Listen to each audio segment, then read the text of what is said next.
Hello, this is the Green Corn Rebellion Show. I'm Gregory Harden II, and today I'm here with Bradley Alsop, who is the producer on the Majority Report. How are you doing today? I'm great, man. Thank you for having me. I am very appreciative that you got my last name correct. It's not every day that people get it right on the first try. So happy to be here. You're welcome. How do people usually mispronounce it, though? Get a lot of ass slop. The S goes before the L, so it's always and it's also it's like it's aesthetically displeasing to hear that alongside it being wrong. So I'm always kind of like, oh, and I feel like uncomfortable correcting, but I'm always just like, I guess I got to be that guy to be like, hey, it's it's you switched around the consonants. Whoa, whoa, whoa, whoa, whoa. Stop what you're doing. Okay. If you like this video and you like the other content on my channel, please hit the like button on this video. Also, go hit subscribe like right now. And also, when you hit subscribe, click the bell so you can get notifications whenever I put out a new video. So, thanks. All right, enjoy the rest of the video. Yeah. But yeah, so where are you from and where did you grow up? Yeah, so I'm from New Jersey originally. I'm from like the suburbs of New Jersey, like Bergen County, basically right across the bridge from the city. Um, Pretty, like affluent, lily white suburb. Uh, and yeah, so I grew up there. I was born there. My dad had to move for work, so I lived in London for 3 years when I was like really young. Um, so I from like when I was 3 to when I was 6. So it was kind of like I don't really remember a whole lot. I like to say that I remember more than I do, just because I think it's kind of a fun fact. But like I was very much not sentient at that point, so I don't really. But then I moved back to Jersey and I lived there until I went to school. I went to NYU, so I moved. I just like kind of went from Jersey to the city, and I've been here ever since. That's cool. Um, and how old are you again? Because you're not that much older than me, I don't think. Yeah, I turned 26 in February. Oh, really? Yeah. You're only 2 years older than me. What did you think? Okay. I was thinking like 28 or Yeah, I 29. get a little bit of that. I get a little closer to 30 in terms of like if people don't know, but yeah, yeah. It's kind of it's the voice, it's the hair, it's the hair. Like I'm always pegged a little older than I am. Yeah, like you were born because I my birthday was also in February. Oh, So nice. I turned What day? 24. Oh, the 5th. Oh, nice, nice. So are you Which still Pisces? no, Aquarius. Oh, you're Aquarius. Okay, so you're before the line. I got you. Yeah, Okay, yeah. What day were you born I'm since you're 26. Pisces? 26. Okay. Yeah. I had a friend who was born on the 26th. I went Oh to yeah. Oh, school. nice, nice. So yeah. That's cool. Um. Yeah. You're not that much older than me. I was thinking you were at least a No, good no, 4 years older than me or so. no. Because you're younger than Brendan, right? Yeah, yeah, yeah. So I think that if I'm correct, the age, but I'm leaving Sam out because we know Sam's older than us. Um, I think it goes Matt, Brendan, Emma, me in terms of like the main, those four.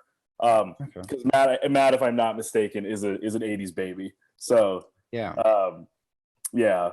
But yeah, so it also is funny like my Wait, how old is Emma? Because I thought she was way older too. She's only 27. yeah, 27, 28, I think. If I'm Okay. not mistaken. Yeah. Okay. Isn't that But wild? younger than Brendan. Yes, yes. Brendan, Okay. I think is 29. Yeah. Okay.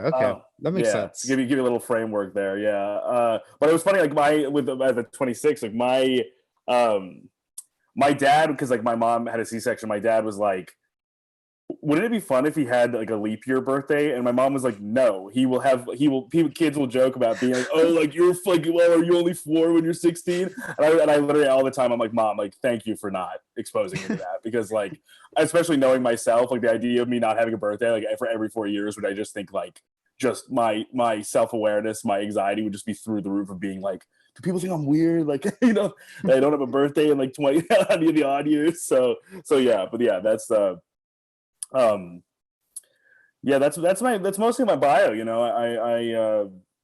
I was like, I did journalism in school, like at NYU for the most part, like English and journalism. But like, I after the election, I kind of went out of that. I went into public service first. Like I interned for Schumer for a while, which was Oh kind of wow.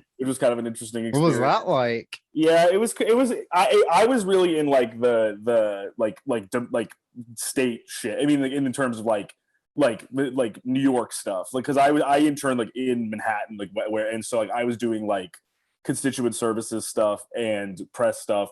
So basically, in the sense that I would like look at like these like his random like minor bite issue press releases that he would do for like, oh, like powdered alcohol is being sold at bodegas, like we need to stop that.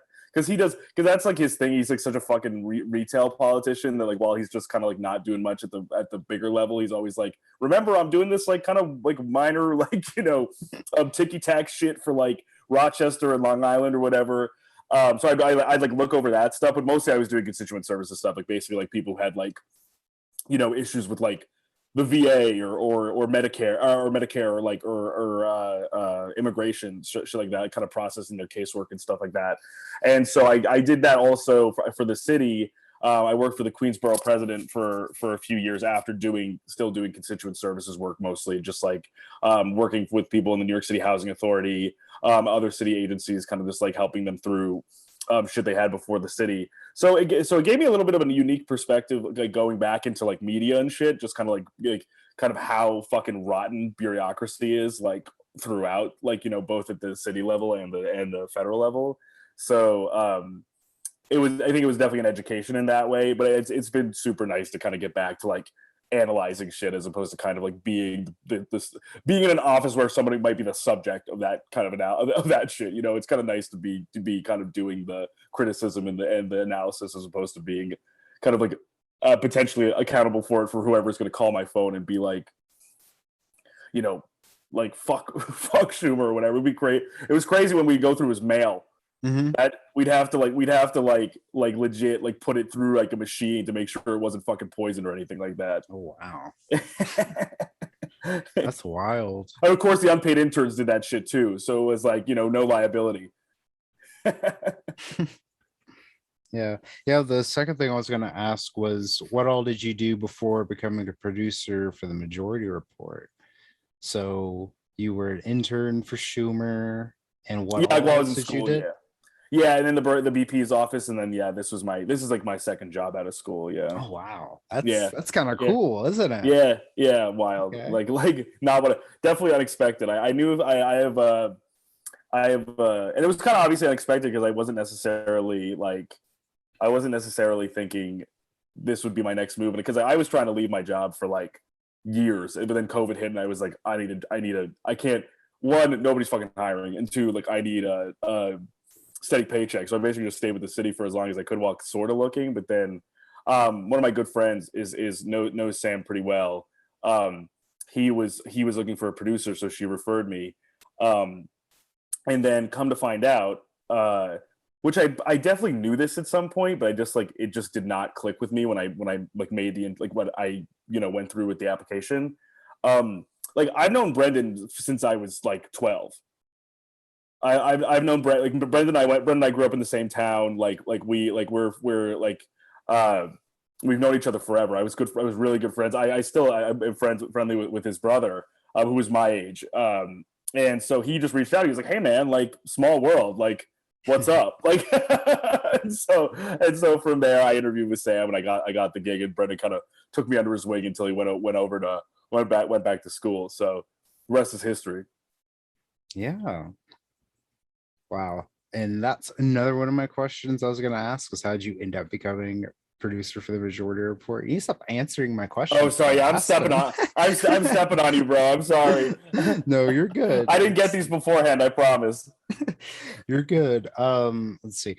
But so what helped form your politics while you were growing up? Like, were you always on the left? What did you always, follow politics or know about politics before you got to be in college?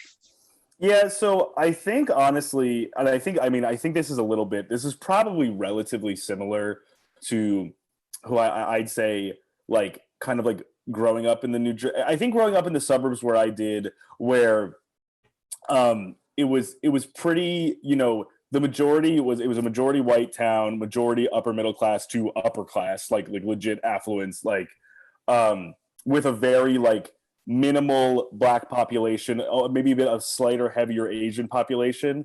um that the town, it's like the school, like it never presented this way, but it was kind of segregated in the sense that, like, looking back, it was like, oh, like all the white kids are sitting together, the black kids are sitting together, and the Asian kids are sitting together. And at first, like, you're like, oh, like that's just like that thing. Oh, funny how that shakes out. But looking back, you're like, oh shit, like there was something actually, of course, at play there beyond just like kids hanging out with their friends.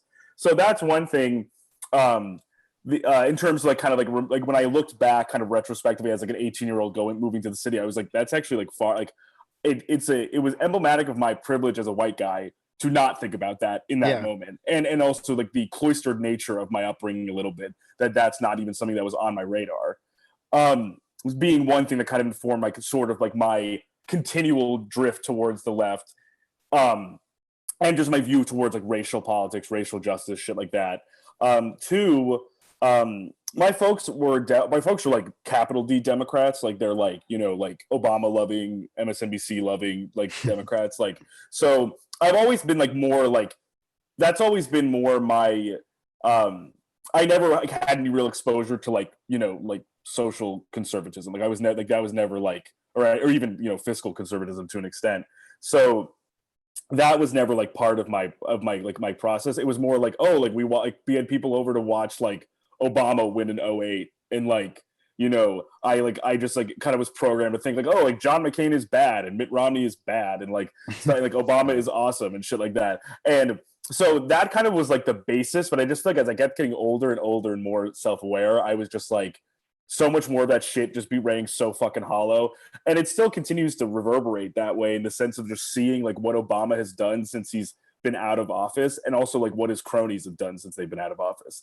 Like, so that's something that I think was a little radicalizing to me, kind of just like not um drinking that level of Kool-Aid to an extent, And so the other thing is I'm Iranian. My mom is Iranian, so I was always super sensitive to like the war, and like and in Iraq, and and just like how people would perceive like hearing that about me, because I'm relatively ethnically ambiguous. Like if I didn't tell you I'm Iranian, I don't think you would necessarily know. Like Yeah. I could be, my dad's white, but my mom is Iranian, so I'm half.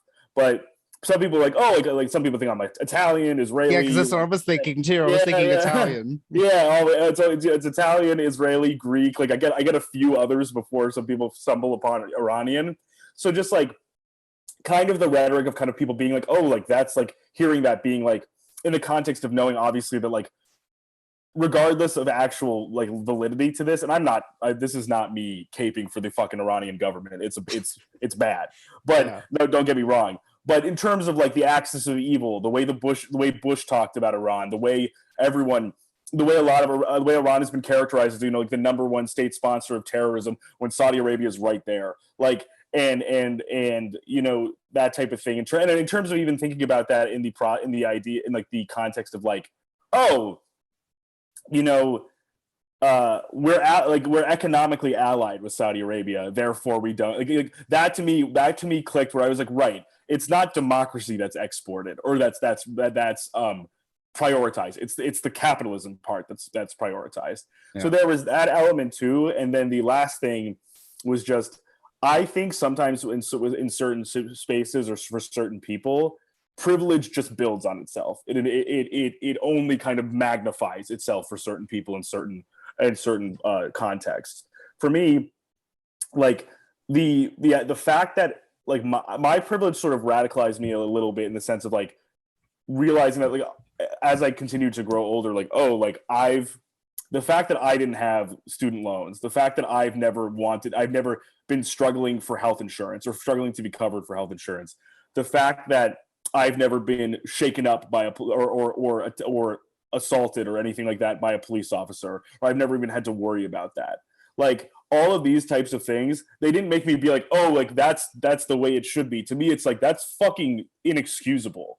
Like that's like the sheer fact that I sometimes just think to myself, and I always think it to myself now, I'm just like, man, we've had like 2,000 years of recorded history, and this is what we fucking ended up with.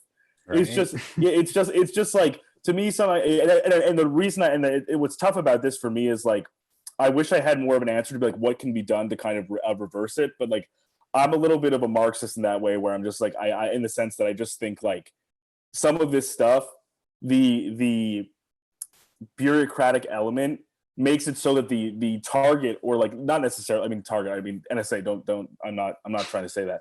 I'm saying like bureaucracy in the way that our society is set up as it is now, there's no one to blame. There's no accountability. There's no one to answer for any of this shit. Like the people who are uninsured, who are undocumented, who are victims of police violence, there's just no one to actually be punished. And it's hard for me to square this because I'm super anti-prison, I'm anti-carceral, obviously, but like I say punishment, I'm like, what does that even mean? Like, what would I say? But I mean, even that's the question. It's like there's so much injustice and so much inequality and so much fucking indignity, and there's no one to answer for it. And so I think that's, I feel like I'm pretty grateful that I did not just kind of be like, oh, I can just kind of, retreat to my country club and not think about the shit at all. And I realize I'm complicit in it to an extent. And that's another tough thing that I reckon with, is that in this stage of capitalism where we are, it's like you simply can't fucking ethically consume or ethically, like, you can't really ethically exist.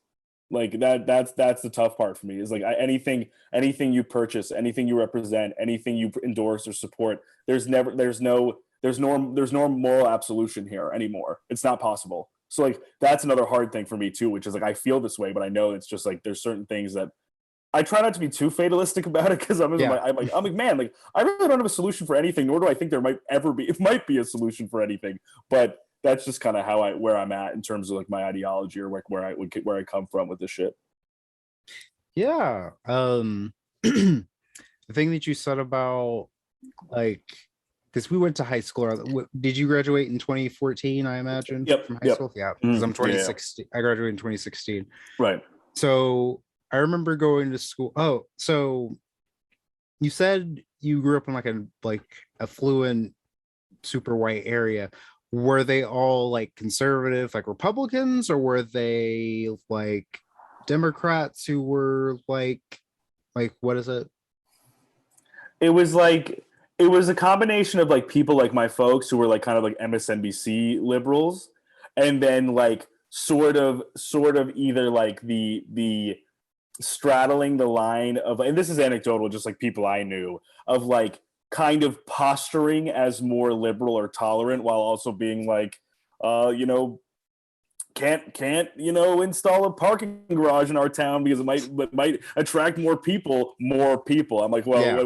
which people are you worried about coming to the? Yeah, exactly. Like there was this AstroTurf group that was like, that was like, I say AstroTurf because I'm just like who the fuck is creating a pack to like basically fearmonger against a fucking parking garage, and it was called like Citizens for a Better Ridgewood. That's where I'm from. That's Ridgewood, New Jersey, and it literally was just kind of like this kind of like fey rhetoric of being like, we want to preserve our town the way that we've always loved it, and I'm always like, that's just you saying like we don't want Black or Hispanic people like going to the restaurants here, or not a lot of them, or not enough to pressure us to maybe build affordable housing in our town. So it's a lot of that. It was like there were certainly like conservatives, Republicans, but there's a lot of kind of like trying to obscure that or shroud it a little bit in more presentable, respectable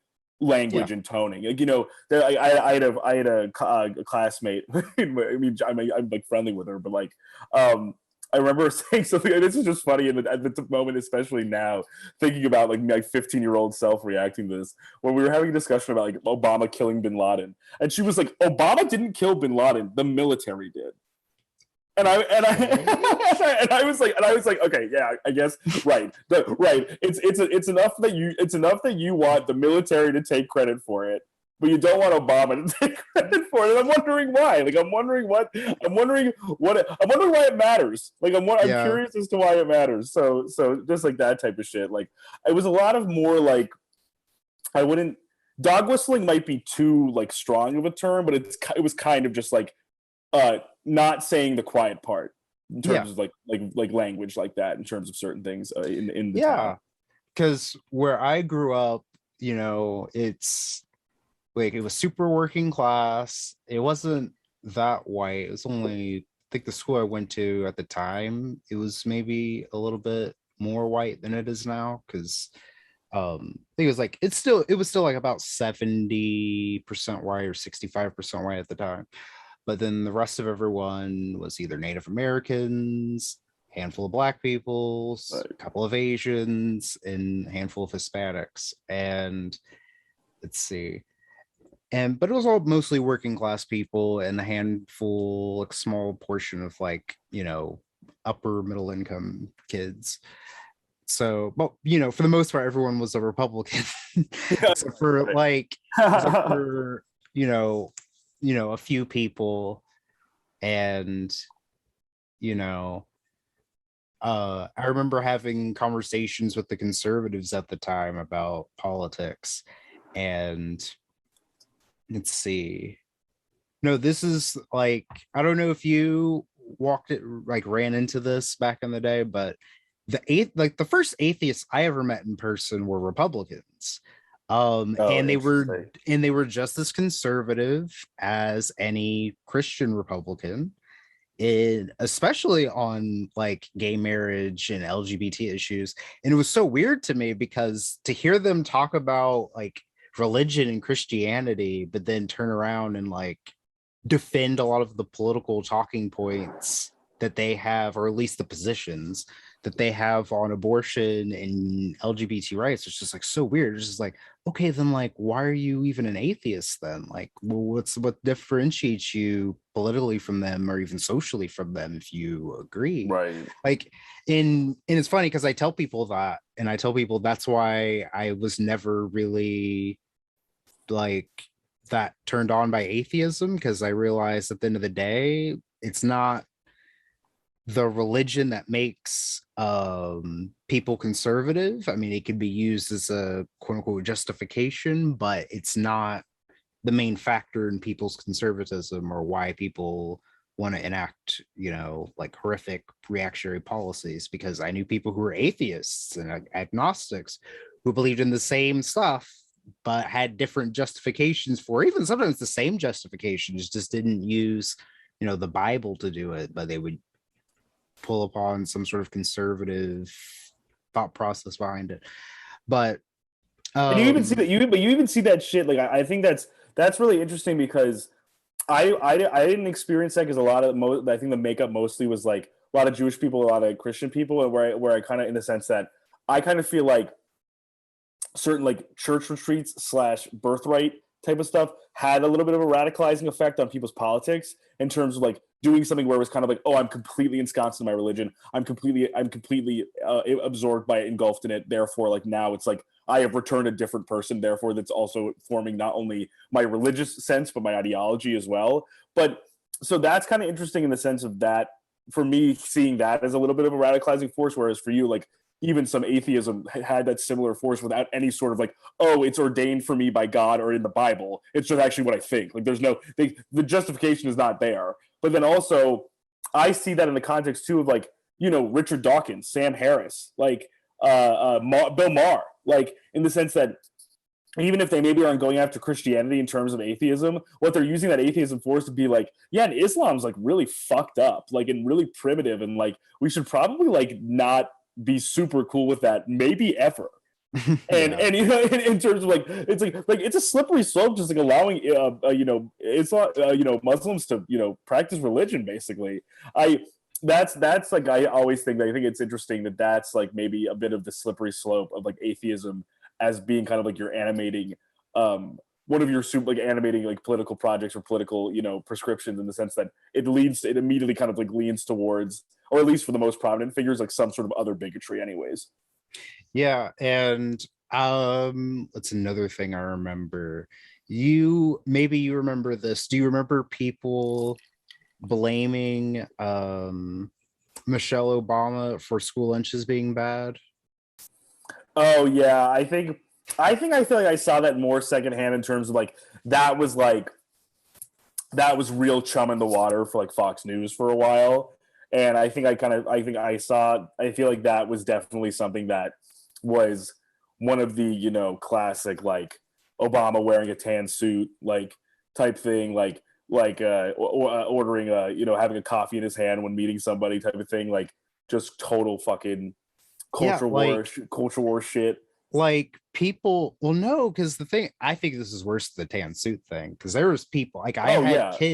I had kids, well, I say kids, but like I was a kid at the time, Right. like telling me from sixth grade until like junior, senior year of high school that Michelle Obama was responsible for how bad our lunches were. Man. And it was like insane because I would debate these people and I would say, like, she didn't control anything that goes into our lunches. Like, Congress passes some bills that have to do with Yeah. that. The state legislature probably has more to do with that than anything.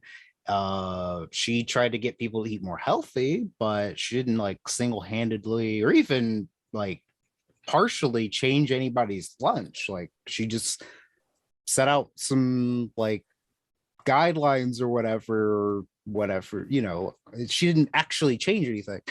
But then fast forward to recently, like 2022. And I also want to say, it's mostly white people saying this to me. Yeah. No, in the first time it was said to me, it was by kids I went to school with. I don't think they said it to me because I was black. They said it to me because they knew I liked Obama at the time when I was like 11, 12 years old. So I'm not going to say it was like a racial thing because they knew I liked Obama. And so they were like, did you know he was going to do this or she was going to do, like, that kind of thing. Did Obama tell you? did he give you the inside scoop that the lunches are going to change? And but no, fast forward to 2022. I'm a substitute teacher, and I was substitute teaching in Oklahoma City at a school that mostly has black kids. And one of the kids, or a handful of them, one of the kids said it, but then a handful of other kids agreed with him that Michelle Obama was responsible for their school lunches being bad and that he remembers their school lunches being better before he was president. And I was like, first of all, I was so set back by hearing that from like a black kid, right, in 2022 of all times. I was just like, really? And then I started thinking, I was like, wait a minute.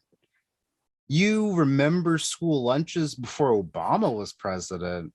You're 15. You don't remember Obama being president. Obama became president when you were like 4. Maybe even younger. I don't know. I a real lasting memory. A real lasting memory. Like, oh man, that fucking like applesauce, whatever lunchable type shit. And I said, because I said to him, because this was sophomore, so this kid would have had to been 16. So he would have been born like 06 or something, or like 05 at the best. At most, he was born in 05.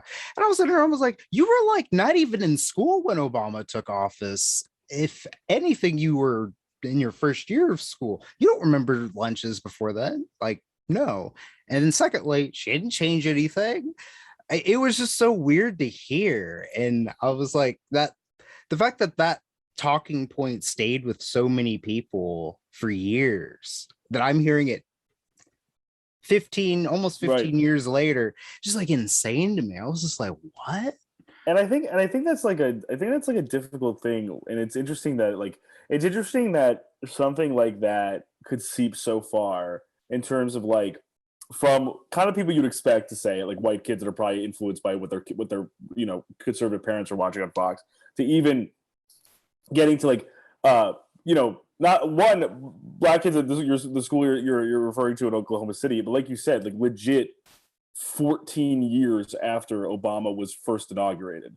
Like it goes to show, I think, one, that like how how easy it has been for like conservative media to like basically corner the market on just like manufacturing consent for complete fucking bullshit like that, and for it to kind of just like carry out this churn of like, oh, like Tucker Carlson and Laura Ingraham are focusing on this thing. It gets transmitted to the millions of people who watch their show. Then they transmit it to their kids. And those kids transmit it to other kids. And then somehow, some way, this shit can either end up in like the White House press briefing room, where like I was even thinking about this in the context of like when the KBJ nomination was announced like late February. This is just kind of a tangential example of, like, I feel like this type of phenomenon that I feel like I see all the time, which is like I remember like Tucker and a few Republican senators and like being like, oh, like the stipulation or the criteria being that like, Biden was only going to nominate a black woman. Like,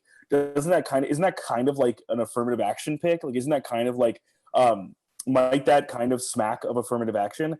And to me, I was like, oh, like that's a facially like absurd fucking statement. Like Trump, when he nominated Amy Coney Barrett, pledged to nominate a woman. Reagan, when he pledged to nominate Sandra Day O'Connor, pledged to nominate a woman. We weren't really saying anything like that at those times, were we?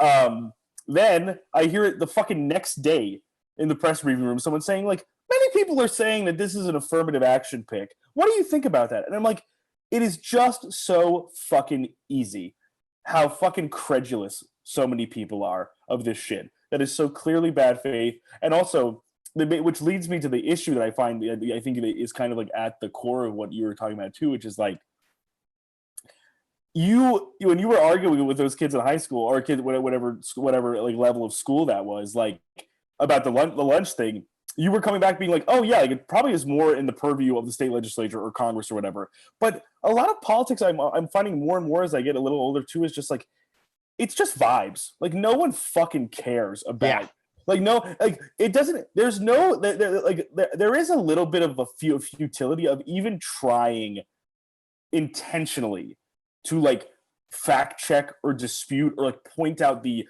like hypocrisy in something, because the people who just don't want to see it or frankly don't care, like they've picked their team and they're cool with it. There's no point. Like there's just no like it doesn't really do anything. Like that to me, like what you're saying is kind of emblematic of something I struggle with, which is just like I just sometimes am curious, like what, and we even like we encounter this with the show where it does happen in the sense of like people will call in and be like, hey, like I used to like watch Jimmy or watch Shapiro or watch Crowder, and like either through the Crowder debate thing or like through the algorithm, just because we cover that stuff, I put onto the Majority Report and kind of got dispelled of some of the notions I've had about like politics and life and stuff. So like I think that's really great, and I think it's super like heartening and like kind of like gratifying to hear. But it's interesting that it kind of happens through that level of like osmosis, and it's just not super effective to be like, look at this chart. Like Michelle Obama did not do this. Like Congress passed this law about this, or like this Oklahoma legislature passed this law. Like because sometimes people are just like, oh sure, I don't care. It's still Michelle Obama. Like so I just see that so often where I'm just like people are so fucking idiosyncratic that like so many worldviews and policy bases are completely incoherent. Yeah, and I was gonna add something to that. I can't remember, but yeah, because I feel like some things, like I've really realized lately, and I've known this for a long time, but I'm realizing this now as an adult and being, someone who's going to school to become a teacher and has been in the classroom as a substitute teacher for the last 2 years. Some of the things that the right puts out that aren't true are things that could easily be dispelled by basic knowledge of government or something of that nature. And it kind of, it bothers me because whenever that kid was saying, I mean, like this year, I mean, whenever that kid said the thing about, Michelle Obama changing the lunches or something, and I was like, okay, I don't know where he heard this, how he heard this, who he heard this from, but even if he had heard this, I mean, he hasn't had government yet. That's a senior year course. But even if he hadn't, I still feel like this is something everyone should know just by nature of being in the country. You should know that one policy isn't like to do with school lunches or something like that is not going to be changed. Usually not going to be changed at the federal level, but it's definitely not going to be changed by a first lady. First lady. And it's not going to be changed single-handedly by a president either. It's going to be some sort of legislative decision that the president signs off on, maybe, but it's not going to be one person single-handedly doing it. And I understand that some people, if they're running for a specific office, like against a certain person in an executive position, it kind of looks good to blame them for a certain policy or something, even if it's not them single-handedly enforcing or putting into place that policy.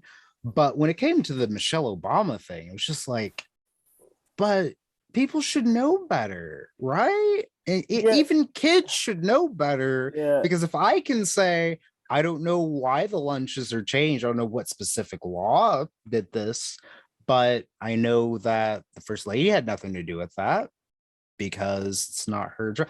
Like something like the right has been able to do a lot with the ignorance of people and not knowing how certain things function. And it's a pretty dangerous thing. Like it's pretty crazy, especially at the local level and state level. Yeah. Because yeah, go ahead. Oh, I was just gonna say, because I've been on this for a while, like in the sense of like I have a good friend who is who's a teacher. He is a teacher in Newark at a school there, a high school. And what does he teach? He's a history teacher. He went to school for history. Yeah. So for the most part, we talk about this all the time, and especially because we went to high school together too. And I would say for the most part, like we had a pretty robust like history education to an extent. Like me and him we were in this like 2-year program from sophomore to junior year of like American history, like this type of thing. That was a little bit more kind of like I would probably say a little bit more kind of like scrutinizing of American history than just kind of like the patina that is put on like of like basically kind of every conflict, every situation, every affair in politics kind of manifesting itself was like, well, it might have been bad, but the Americans were trying their best. and I say this in the sense that, one, I think it's a real indictment on our country. And I think it's reflective, and I think a lot of what the right is focusing on, especially now with like fighting these battles, like you said, at the local, like the school board level, the curriculum level, is that we already don't have civics education in this country. Barely. Like I'm sure, yeah, like you said, of course, I'm sure there are civics classes to an extent somewhere in some schools, no question. But it's not like if we are taking chemistry, if we're taking history, if we're taking English, if we're even taking, like one of my electives was like finance, and I still didn't learn anything about fucking how I file my taxes or like how taxes even work. Yeah, right. Submit an insurance claim or whatever, things like that. Like to me, I think it's a super huge indictment that like we don't have a robust civics education to the point where I remember in like 2015, 2016, I interned at a local news station in New Jersey, in Newark, and I didn't even I almost like there was parts of me I was almost remember forgetting like, oh, like right, like I don't like in New Jersey it's a little specifically kind of strange because we have state assembly people and state senators, and they run essentially as a group. Like there's a state senator and then 2 assembly people who run together, and then there are our congressional delegation, our two federal senators. the sheer fact that like I learned that on the job, like I didn't know that, is absolutely absurd. That I was literally schooled by New Jersey public schools, New Jersey educators for 18 years of my life essentially, and I didn't have that knowledge going into a job where I would be like interning to learn about like how to like report the news on these people. Like we I completely agree with you that I think if there was actually some effort to educate people, educate kids to know how the government is actually supposed to function, as opposed to learning that and learning that from other sources who are kind of Well, actually, potentially they're not learning it. or They're not learning at just, all. yeah. Like they're trying to basically learning it from people who are basically trying to hide the bag of how it works to get across another point of how they think how they're saying that it should work or does work. Yeah. Speaks to I also think the Rights Project on this. Like Yeah. they want to not have racial justice issues, LGBTQ issues. Excuse me.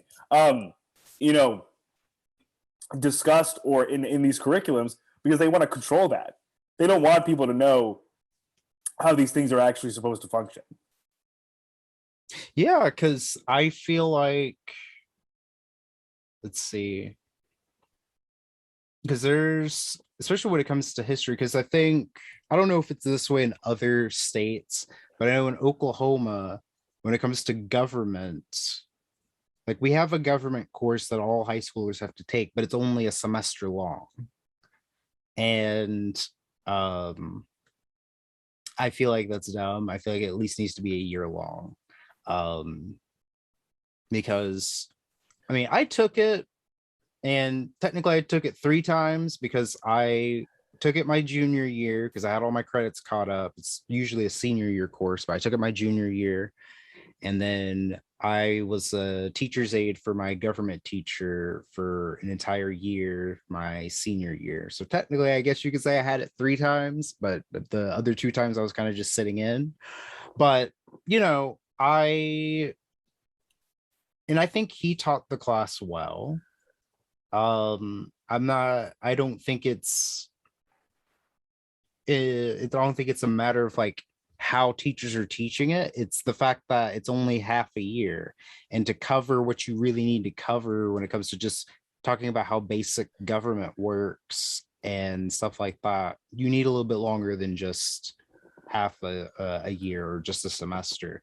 And same thing with I'm pretty sure other states have this too, but we have an Oklahoma history class that freshmen have to take, and it's also only a semester long.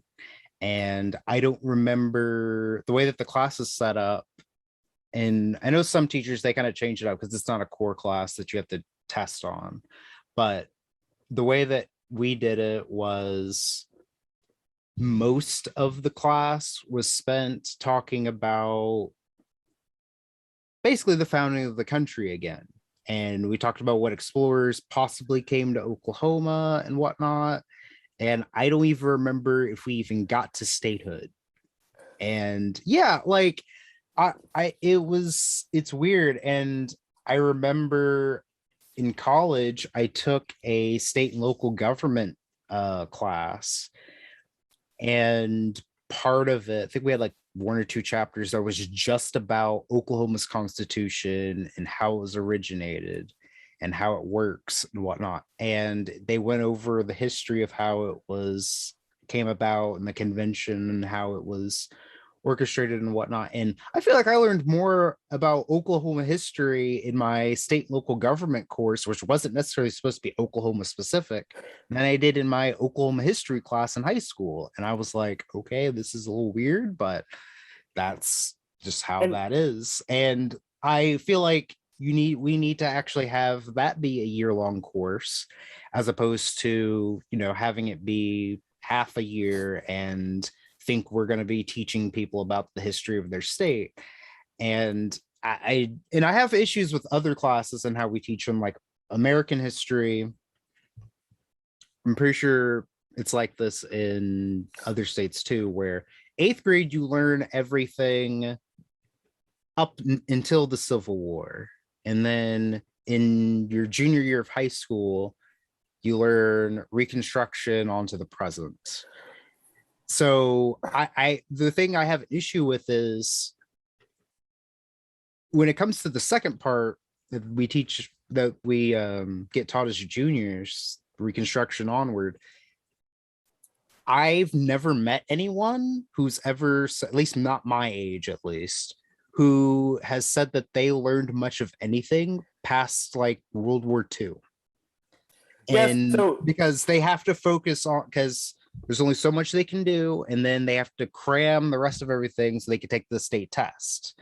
And I feel like that's like an awful way. I feel like it's kind of done on purpose because they oh don't my want you to God. learn the civil rights movement and then the Reagan Revolution and then Bill Clinton. They don't want us to learn all of that because that actually has to do with what's going on now. But I feel I don't like the way that that's taught, because it's not so much a teacher issue, it's a way that the curriculum itself is set up.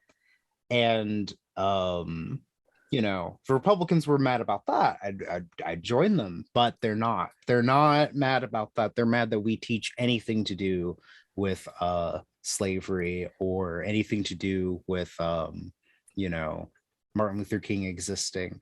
But yeah, what were you going to say? You were going to say something. Yeah, so it's interesting that you say that, because so in terms of our curriculum in suburban Jersey, like it's similar. It's similar in the sense that it's the anything post anything post Vietnam was completely abridged. Like, and even in that program I was telling you about, which I would honestly say, like, like, given the low bar that I'm ascribing to like the high school curriculum that I was exposed to, like, we read Howard Zinn a little bit. We read Eric Foner. Like, we read scholars on Reconstruction that were a little bit more skeptical of like American policy, American empire, American racism. But the interesting thing about that, even with that in mind, was at junior year, I remember in our textbook, essentially, if I'm not mistaken, it was something like 1980 and then a dash. And it was just like Reagan. And it was like 6 pages. And I was like, interesting. So I guess Reagan's presidency was the end of history. Was it like an old book? No, but that's the crazy thing. It wasn't really, like, it wasn't that old of a textbook to intentionally abridge and then that period, because then I think this speaks almost to what we were talking about in terms of foundational kind of things to either radicalize or kind of like put me on to being more of the left than I was when I graduated high school, was just learning about learning more about the air traffic controllers strike getting busted by Reagan, Iran-Contra, the Gulf War, like Clinton balancing the budget, Clinton ending welfare, like repealing Glass-Steagall, like Iraq, like the crash, like this shit didn't just not happen. It did not have any material effect on all of us. And that's why I think this like civics education thing and also this like the abridgment of history education sticks in my craw so much, because it's like these textbooks aren't omniscient. They're not autonomous. Somebody fucking wrote those. Yeah. Like, and they decided what to include and what to exclude and what to where to end them. Like, yeah. When I was younger, I basically thought that these textbooks almost were like history bound, and they were not at all. Mm-hmm. Episodes of the Green Corn Rebellion Show are sponsored by Oklahoma Progress Now. Oklahoma Progress Now is a 501c4 organization focused on building progressive power in Oklahoma. Their primary efforts are on developing progressive content for a 21st century audience, coalition, and capacity building across progressive organizations and causes, and working to see elected leaders who are more responsive to their constituents and the needs of the many. Areas of focus include progressive messaging and communications, coalition building and resource sharing, and focused progressive policy goals. You can check out their Twitch live streams, and they go live on Facebook at noon, Monday, Wednesdays, and Fridays. Please support this organization. It's a really great organization. It's just getting started here in Oklahoma. Thank you. Now enjoy the rest of the video.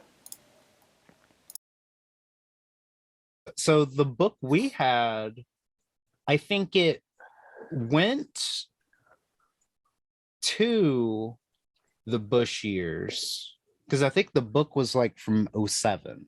Okay, yeah. So it wasn't that old. It wasn't 10 years old because this is 2014, 2015 whenever I had this Right. class. I think the book was from 07.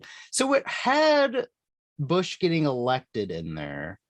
I'm not sure specifically what the last chapter was over. I think Iraq was mentioned, but we didn't go over any of that in Right. class because we had to, after like spring break, we had to cram bits and pieces of like the 60s, 70s, and 80s. Oh yeah. So we could be able to take the state test Right. in April.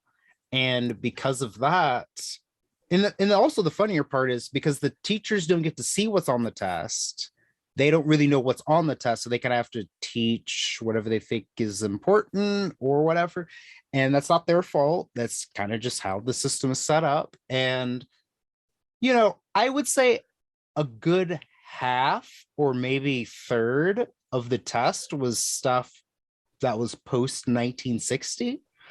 And I know I knew a lot of those answers because I follow politics. I read up about some of this stuff. And, you know, I know some of these things just because it's what I like to, you know, hear about and Right. stuff. But I know most of my classmates don't. Like if I mentioned any of this stuff to them, they would have no idea what any of this was. And I know I did pretty well on that test. I can't remember what my score was or anything. I think I was in one of the advanced. I think I was the advanced part because I got most of them right. I don't think I got many of them wrong.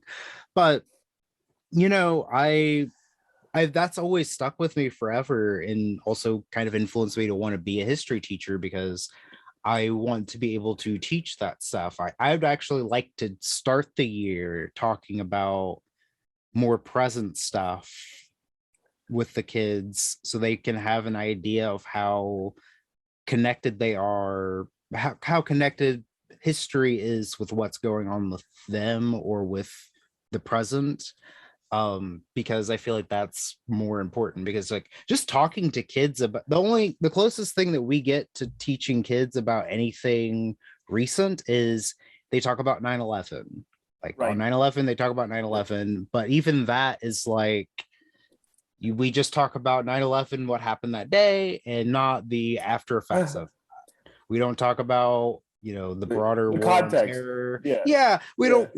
we don't talk about the broader war on terror that was started. We don't talk about the Patriot Act. We don't really talk about the Iraq War and how 9/11 was used as a pretense to start Right.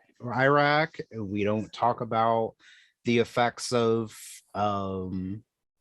you know, we don't talk about any of that. Like it's so funny because you and me, we grew up around this time. I don't think you remember 9/11, but you remember people talking about it, right? Because you were like 5 when it happened. I was 3. Yeah.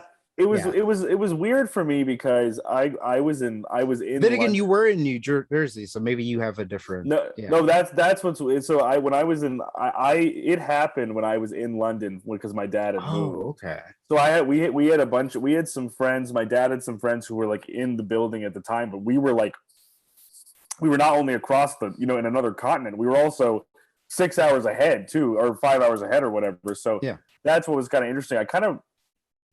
I always had this funny. It's it's funny. It's sort of funny. It's kind of dark, obviously, because it's not 9/11. I can't tell if this is like an apocryphal memory of mine because sometimes it's like when you think certain things, it's like or have thought of them for so long, it kind of just like whether it's a memory or not. And the reason I say that is like as a 5-year-old, I was not super. It's not a very reliable memory to go off of.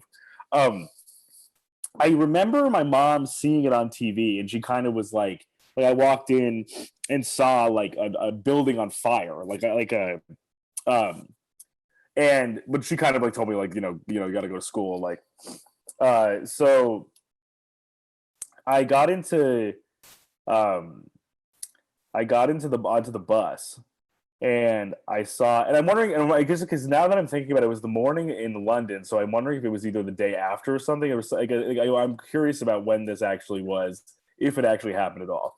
And my bus driver had a little TV, and he was watching coverage of it. And and I literally was like, what are you watching?" And then no, no, like, this is not for you. Like, go in the back of the bus. And what I find always so funny about that memory now is that I was in that time where I like remember this. I was more focused on what was going on his TV than I was, and I was like, wait, why is my bus driver watching television? I was like, shouldn't he be focused on driving the bus? Like, I was like, wait a second, why do you have a TV up there in the first place? Yeah. So that was like my really like nascent memory of it. But to tack onto that a little bit too, it's interesting because it's interesting that obviously in your experience you've taught that, but you've taught it literally. It seems like you can correct me if I'm wrong. Almost as like, the terrorists struck New York City. A lot of people died, and America kind of like emerged. Like they came together to unite against a common enemy, basically. That type because I remember, because I wasn't really like, I wouldn't say I taught it necessarily, but it was more like they had some sort of, this is kind of weird. I don't remember. I think this year 9/11 was like on a Saturday, so I don't really remember. Let me see, hold on. Yeah, 9/11 was on a Saturday. Oh, gotcha. So I don't think they really talked much about it this year. Right. Or if they did, I just don't remember. But like, I remember the year in 2020, I was subbing at a school, and it was like a long job. It was like a week or two. And they had like some sort of assembly or something where they talked about it. And this was at an elementary school, and they were fifth graders, so they're not like, little kids, but they're still kids. And they like asked me questions about it, and I couldn't really answer them very well, because some of the questions were like, oh, like, where were you whenever it happened? Right. Stuff. And I was like, oh, well, I was like 3. I don't really remember. I think I was at school maybe, because I was at school at the time whenever I was 3.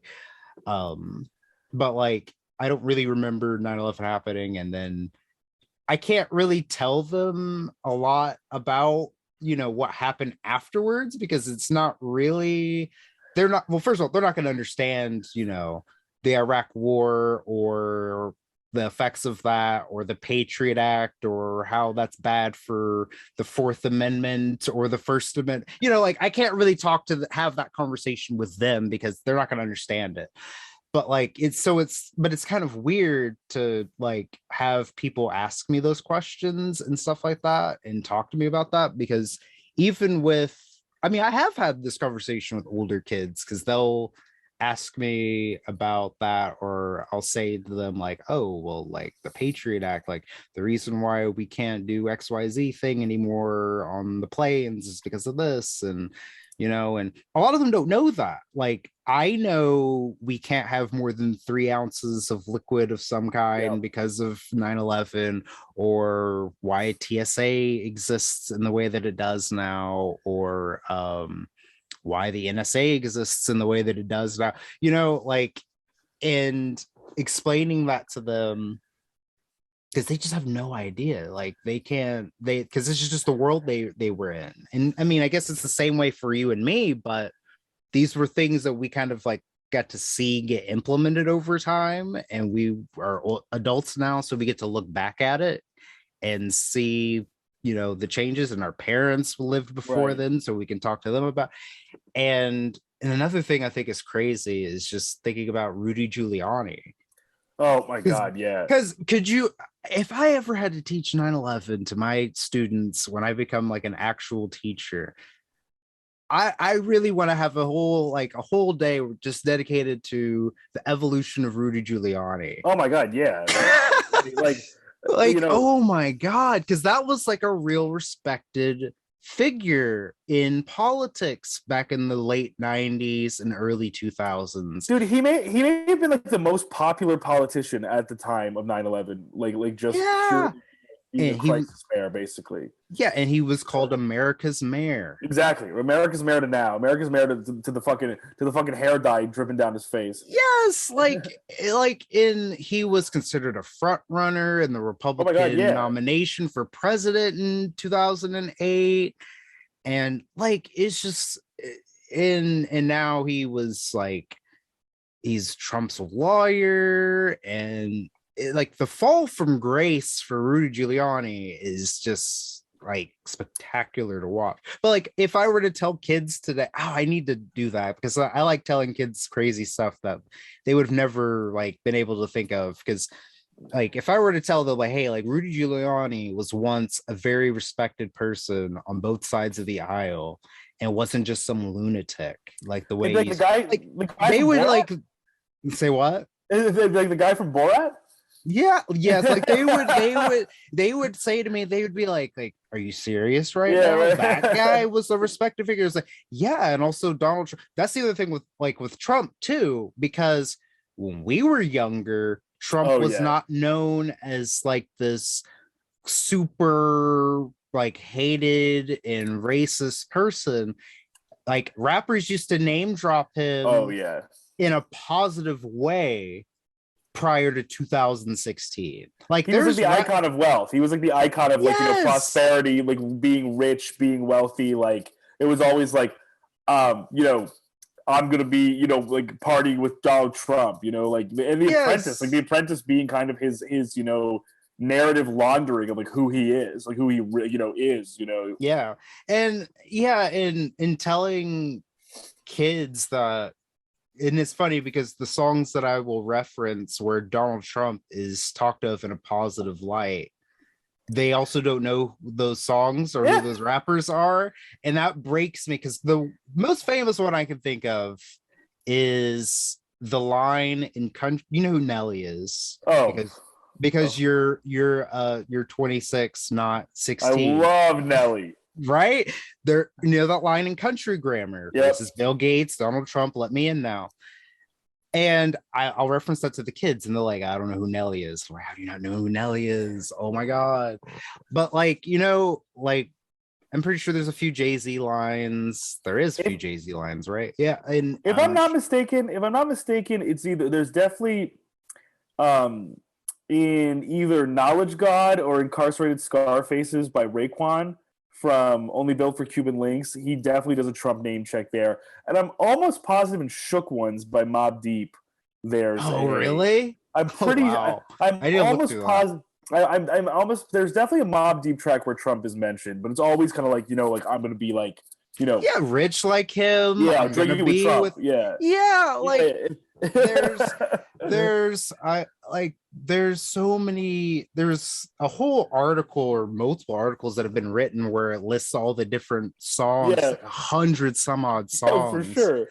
And because the only recent ones I can think of, because there are recent ones like within the last 10 or 15 years that have like there's literally the song called Donald Trump by Mac Miller. That's what I was gonna say. The Mac one was like the most recent, and that was I want to say 2011, right? Probably early 2010s, yeah. And a lot of the kids I know for a fact they know who Mac Miller is, but they don't care for Mac Miller's older stuff. They only like his last couple of albums before he died.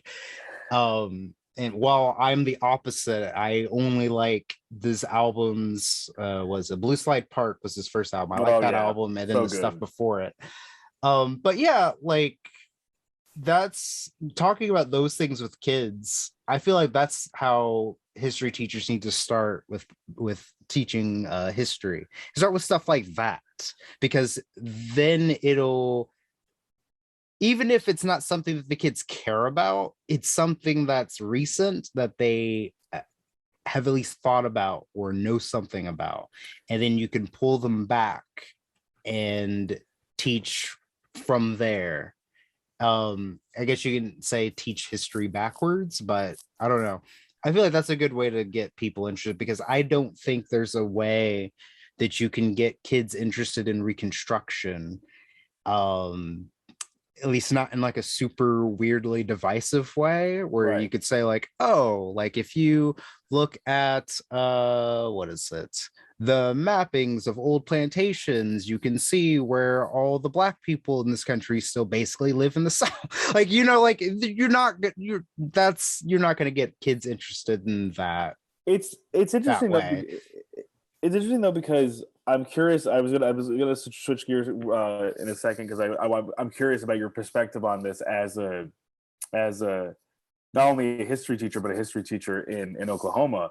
Um, but before I get into that, I wanted just to say that like I feel like it's a little bit of a disservice for like there to be a little like I remember and in the context of what you're saying, like I'm remembering like when I was in elementary school, like um there were picture books and like and picture books of like about Lincoln with Lincoln not getting shot at the end, or like I remember we would sing songs in chorus about Martin Luther King where basically the end of the song was kind of like, oh, like Martin, like we still remember him today, like he just passed on, and I'm like, nah, man, like he Remember, was shot him. shot, like Yeah. and but I'm curious, and specifically, um, in the context, like similar context of like what this was like for you both growing up in Oklahoma, but also teaching now in Oklahoma, is like when it's funny, it's like when Watchmen came out on HBO, there was just to me such a groundswell of people being like, I never knew anything about Tulsa or anything about the Tulsa massacre or anything like that. And to me, I knew about it independently, but I knew I never learned that shit in high school. Yeah. Like I learned about it like reading about it. Like, and it's kind of a similar thing with like that and the move bombings in Philly in the late 80s by the cops is like when you tell people that a mayor and a police department literally fucking bombed a neighborhood in their own city, people are like, you're crazy, like that didn't happen. And it's same thing with this, where this was like a thriving black city that was just fucking destroyed. And it's just like obviously people don't really want to believe this shit and don't want to talk about it necessarily, but it's interesting that like there are certain complete blind spots like that in American history, to the point where my dad's 60 years old. He legit told me, he was like, I never heard of that. I'd never known about it until I watched Watchmen on HBO. Like, it's crazy that that's like the awakening, like from a fucking like comic book based show. Yeah. To expose that of something that happened 100 years ago. Mhm. A lot of time to learn that. Yeah. You know what I mean? Like, so I guess I'm curious, like how that, like your experience with that in terms of like maybe either learning it or teaching it, or lack thereof on either way. Yeah, yeah. By the way, you said your dad is 60. Are you an only child, or do you have older siblings? Yeah. So my dad's 59. He's going to turn 60 next year, and my mom is 61.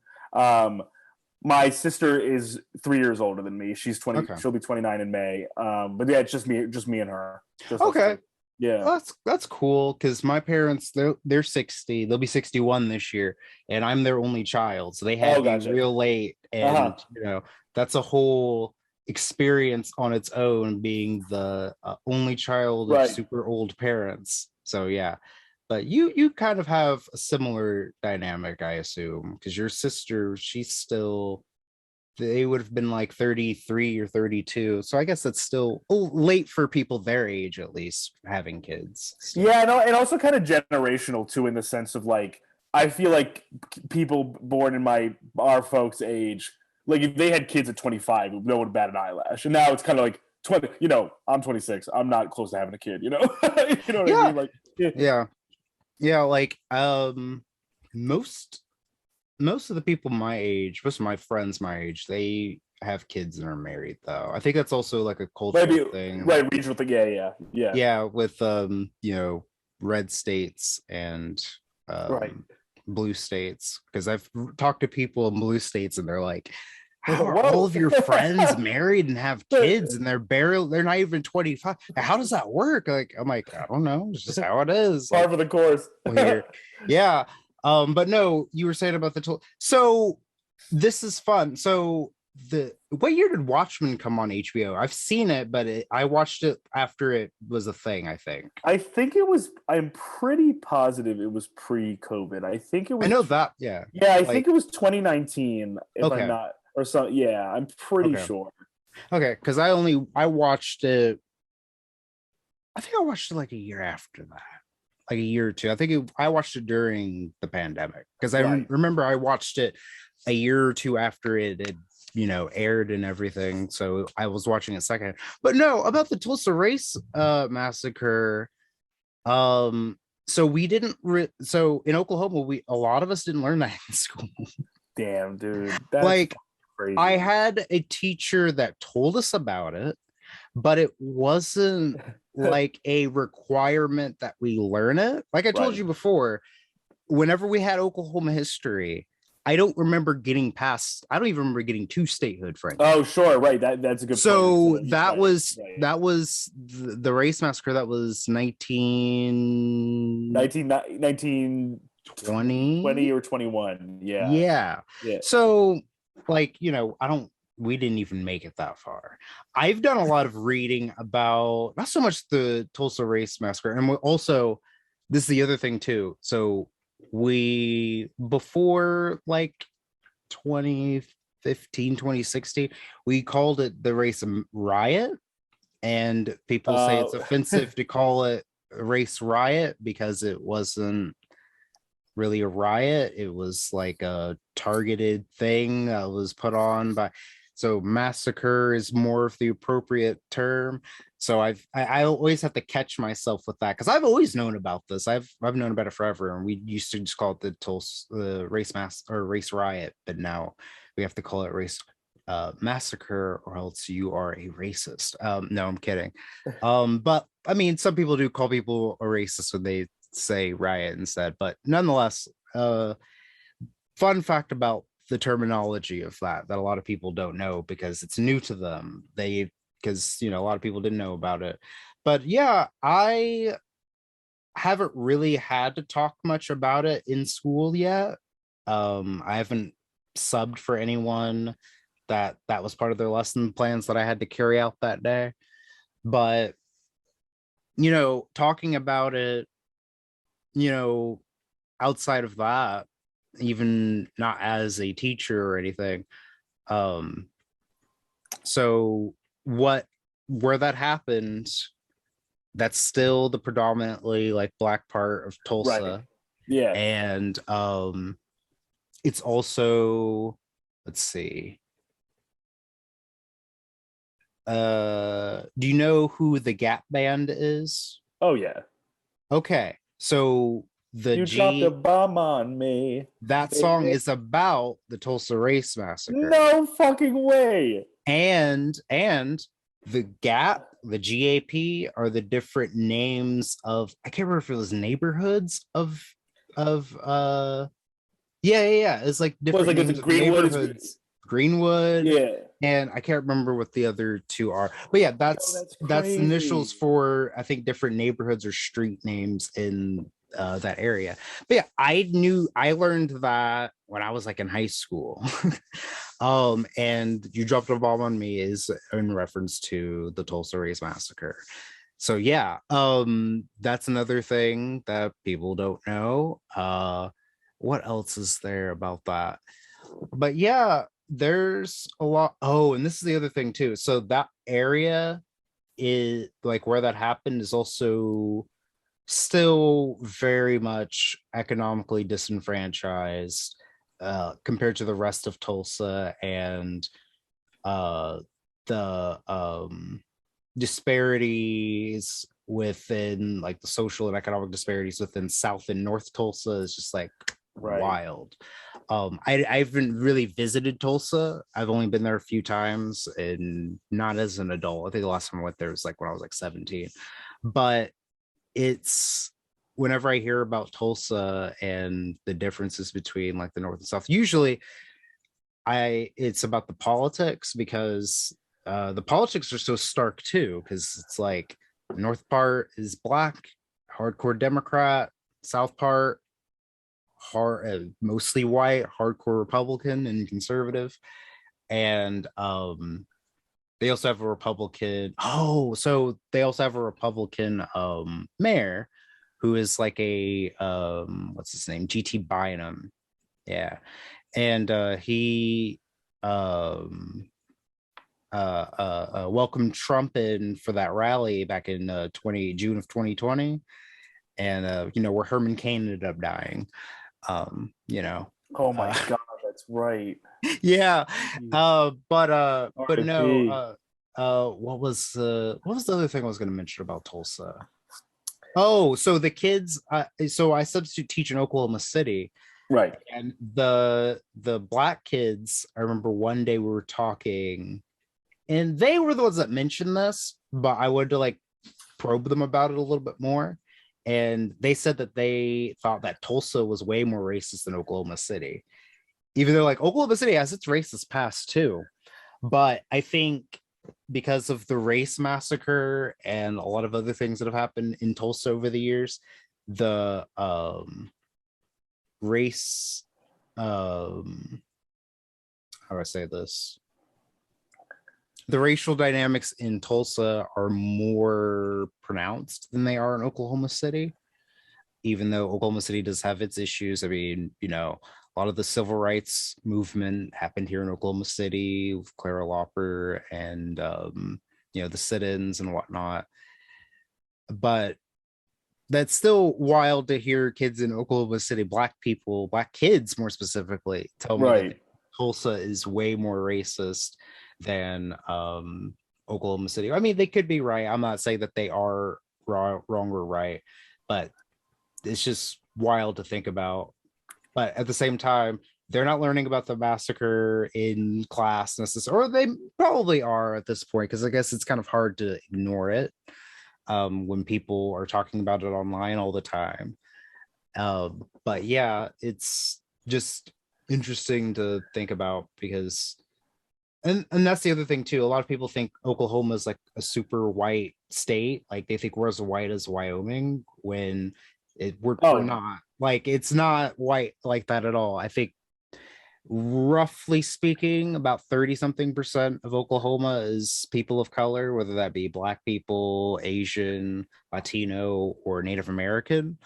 Um, and even after people talking about the Tulsa race massacre, people still want to say Oklahoma's a super white state. It's like, no, it's really not. Like it's I think people have such a misconception about that shit in the South and the Southwest and like in in the the Central. South broadly, because Yeah. because a Oh lot of yeah. Oh my because a lot God. of people don't understand, and I feel like this is something that could be easily dispelled with better taught history, Oh my God. Yeah. specifically of Reconstruction, and then of not even of Reconstruction necessarily, but of what's it called, Harlem Renaissance and the Great Migration Oh yeah. after 100%. 100%. yeah. Like sure, we as a society we want to believe that there are very few black people in the South, but in reality, if you search the term the Black Belt, this is a belt of counties that are all pretty much connected for the most part in the South, that are either majority black or plurality 40% or more black in the South. And if you also look at the populations, the demographics of Louisiana, Georgia, Mississippi, and Alabama, all three of these states have populations that are 20% or more black. I think it's either Mississippi or Alabama that has like 37 or 35% black Yeah. people, Yes. and I think the other one has 30%, because there's one that has 30 and the other one has like 37 or 35%. And Georgia has like 25% black is their population, and then Louisiana I think is 20%. But yeah, like these states have like large black populations, and that aren't just in cities. They're not just in New Orleans or whatever big cities or whatever. They're in rural areas. There's rural counties that are majority black. Not all black people live in urban cities or urban areas. And this is something that gets largely overlooked when talking about not just Black people, but also just the South. And because these are not like, if you look at a lot of the state legislatures, um, I want to say either in Mississippi, I think it is Mississippi, pretty much all of the Democrats in their legislature are Black people. Yep. Because they're from the Black areas of the state. And I think it's also that way in Alabama for the most part too. But yeah, but in Oklahoma, we don't have as high a percentage of Black people as those states do, but I want to say it's 7.9, 7.8, something like that, 7%. And they're mostly in urban areas, but we also have a fair amount of little towns that were part of the original 13 Black towns that were settled here before statehood. And there's also the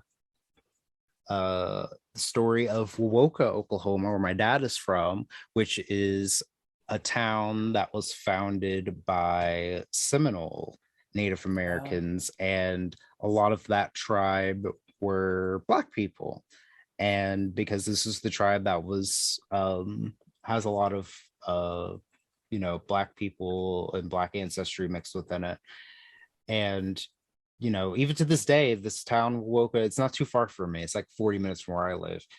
That town is like 50+% Black and Native, and it's a small little town, about 40,000, or not 40,000, 4,000 people. And yeah, but no, what were you were talking about the race massacre, but yeah, I haven't really got to talk too much about it in school, but that's kind of what I think about whenever someone asks me about that, is how even after that, people still want to act like there's no Black people here in Oklahoma, or there's no people of color at all here in Oklahoma, even though, well, that happened. I mean, you don't hear about, there's not a Burlington race massacre, okay? There's no Black people in Vermont. Like a Cheyenne, or like Casper, Wyoming, Yes.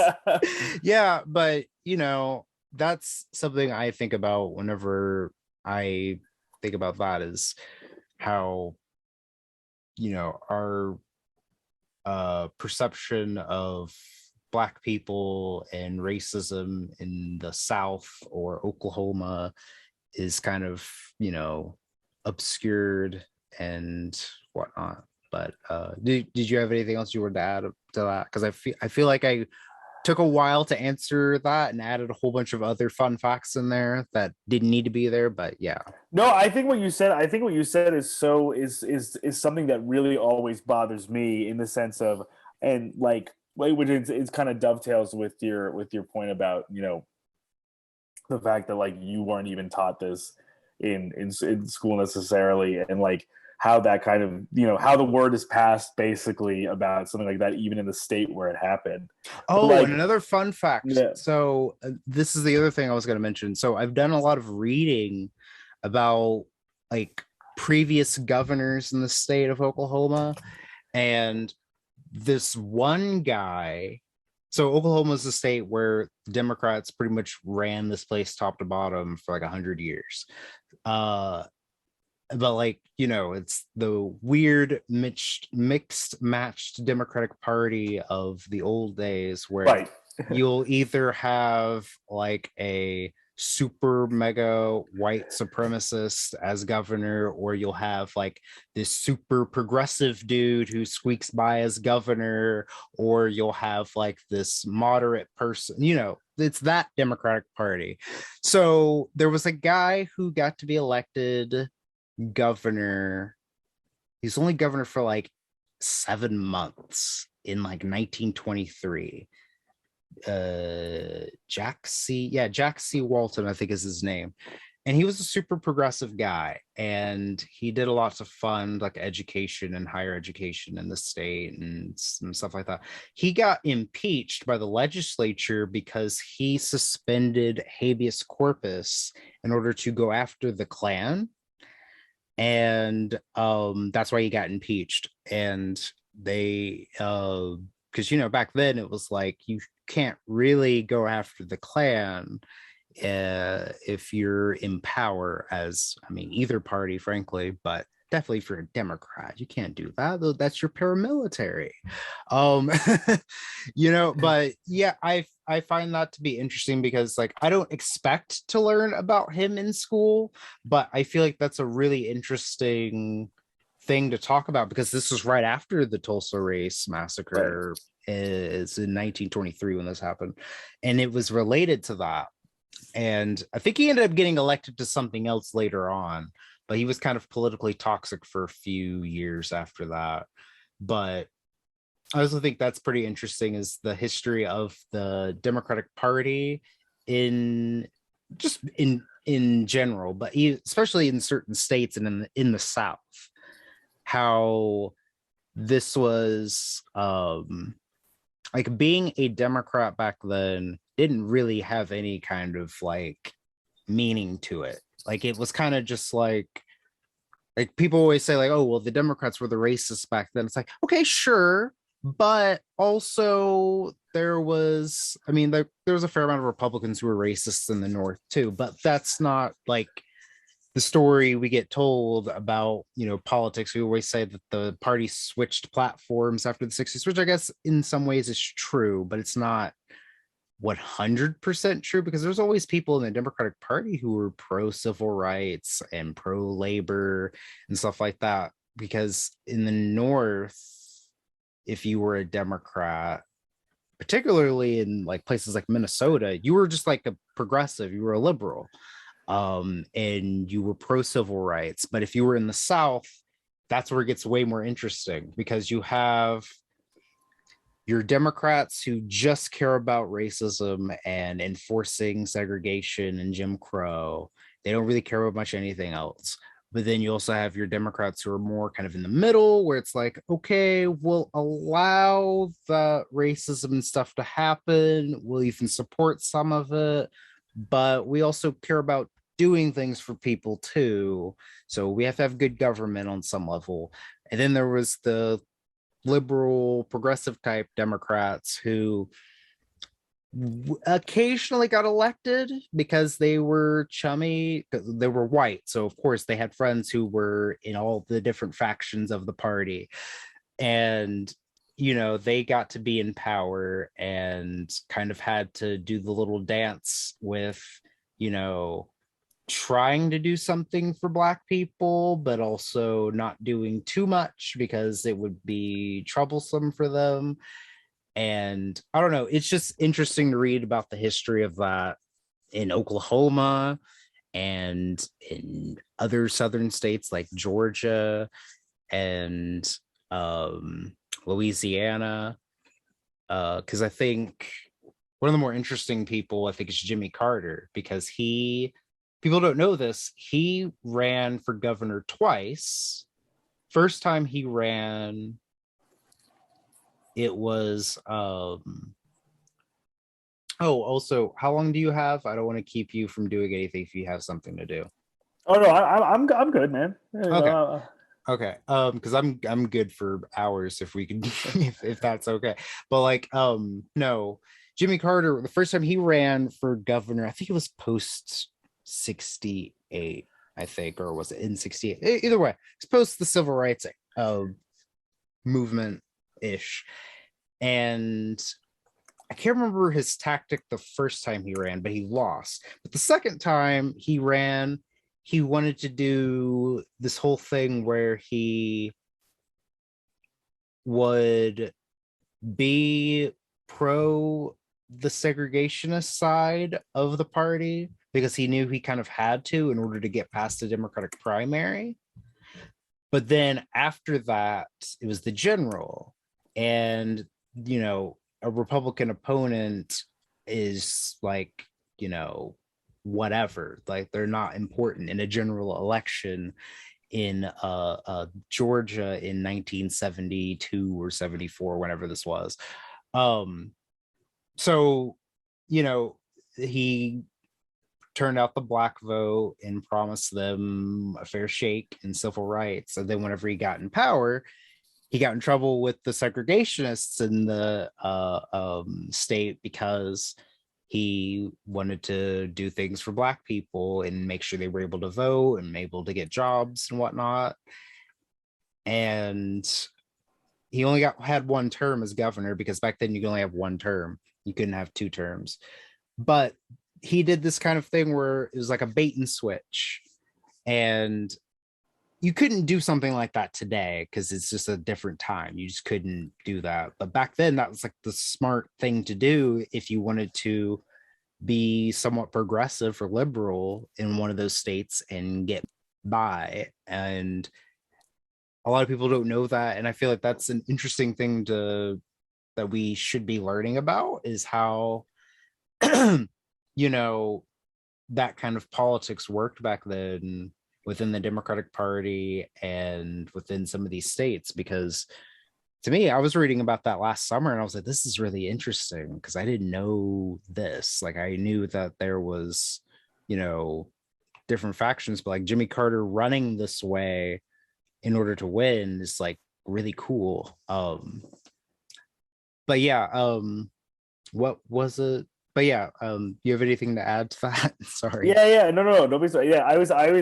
It's interesting though, because you touched on something that, you know, it's like when, you know, fucking like Dinesh D'Souza is like, oh, like, you know, turns out like Democrats supported the Klan, or like Democrats were like, you know, Democrats were the real racists, like that argument you were saying, and I'm like, first of all, yeah, big fucking surprise.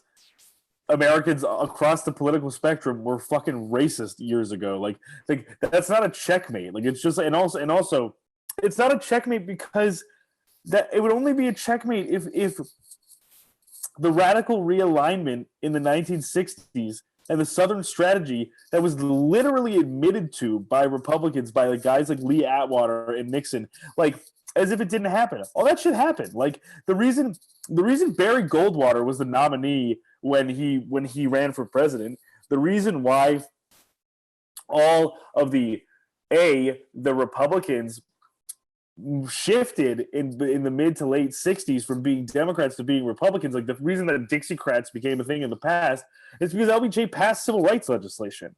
Like, there's cause and effect to this shit. There's also what bothers me too about that too is, like, listen, I don't give a shit about the Democratic Party, so that's also the reason why I'm like, I have no interest. I have no dog in this fight. So yeah, call the Democratic Party racist at some point. Yeah, I'm sure they were. Like, yeah, like, the thing for me with that though is like, there's cause and effect, in the sense like there's clear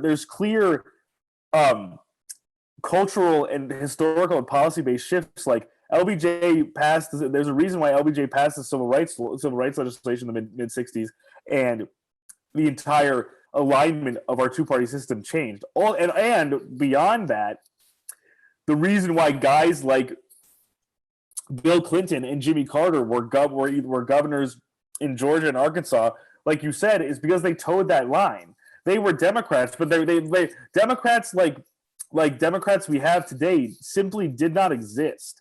Mm-hmm. Like, they were still huge. There's a reason why Biden has this fucking reverence for guys like, you know, Fritz Hollings in South Carolina, Strom Thurmond in South Carolina. The reason why he fucking delivered a eulogy at that guy's funeral. It's like, there was comedy and decorum and collegiality with racists. Yeah, that was like how, if you wanted to win a race like that in Arkansas, a race like that in Georgia, you had to pal around with them.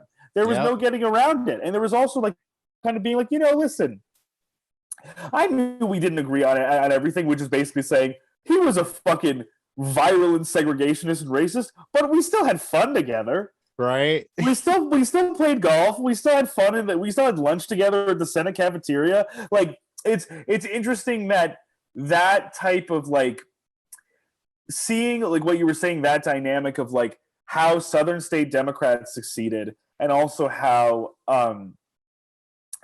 much like this idea of bipartisanship and this idea of collegiality, both like, you know, in governance, like between the Republicans and Democrats, was like, there's a through line between like how tolerant people were of like racism or like the left was not involved in that. Like the left was not represented by guys like Carter or Clinton.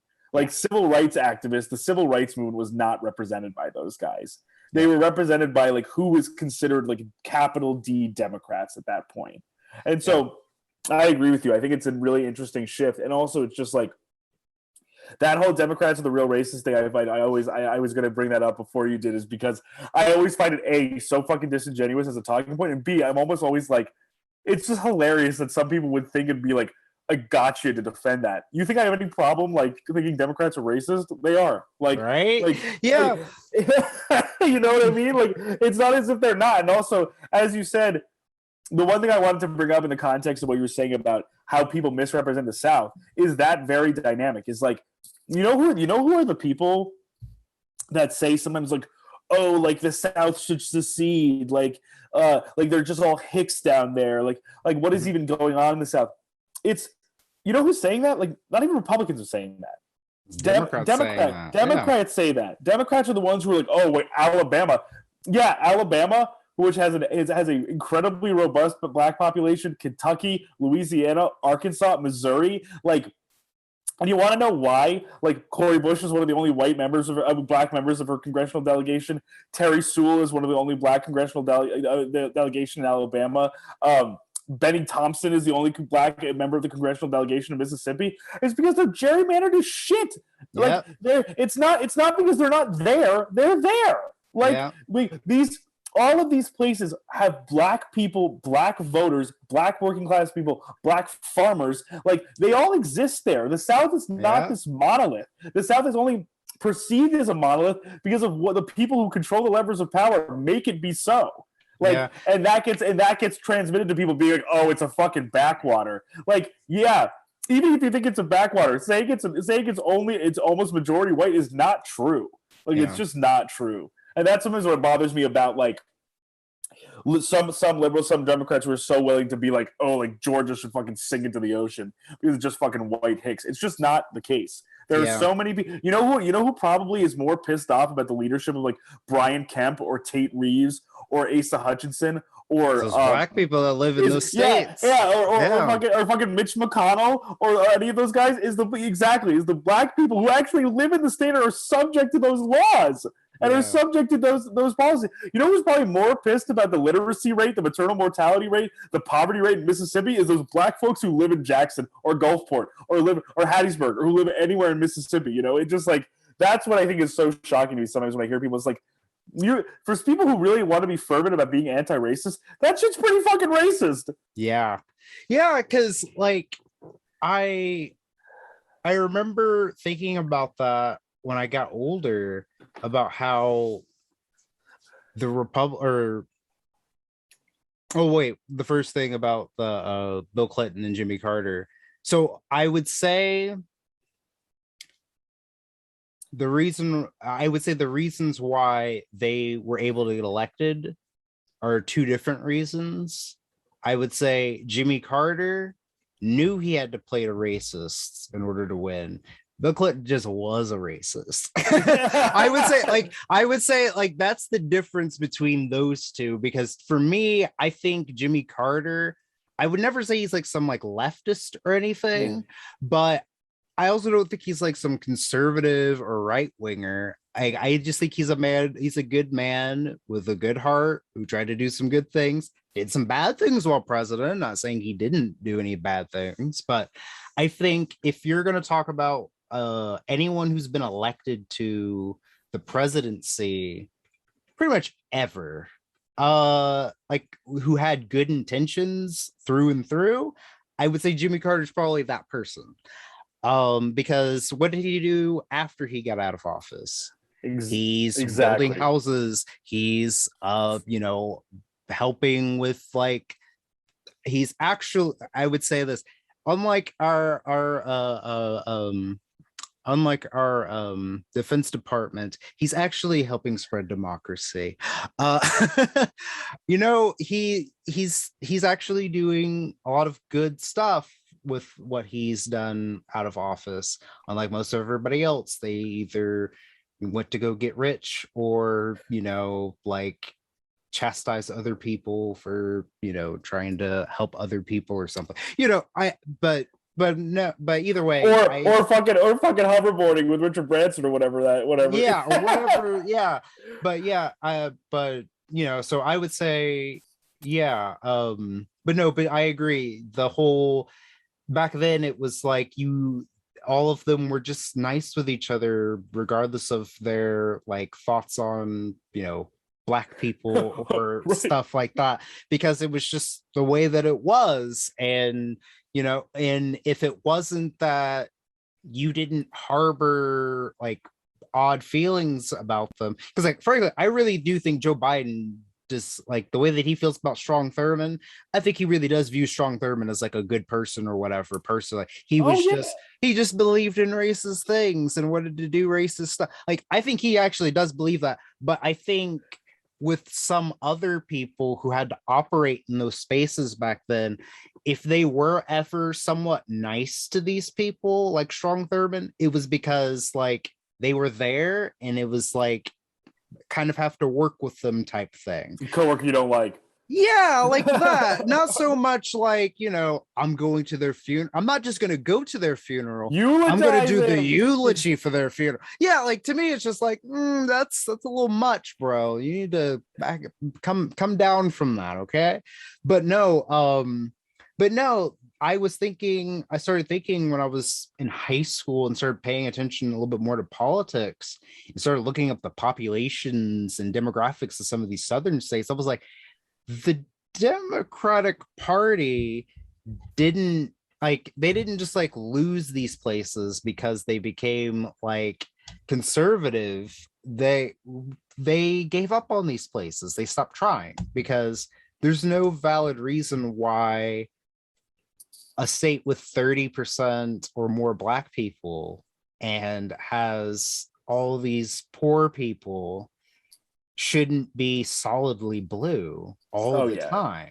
Like that's something that they allowed to happen, or at the very least, they didn't know what to do in order to stop that from happening. Because and I think about that when I think of Oklahoma too, because in Oklahoma, we used to have our areas that were solidly blue, like the entire eastern part of Oklahoma. And now that's like some of the reddest areas in the state. And even though most of the voters are registered Democrats still, they'll vote red. But yeah,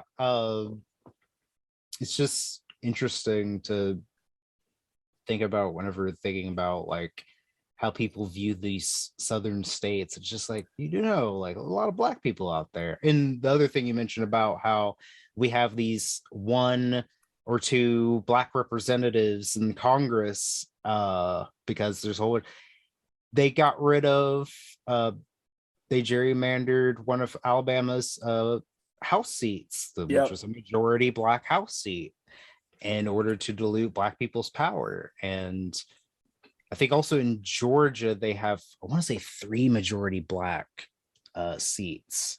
But yeah, and one of those Democrats is supposedly in danger of losing. I think its name is Sanford, right? Who's But yeah, Sanford Bishop?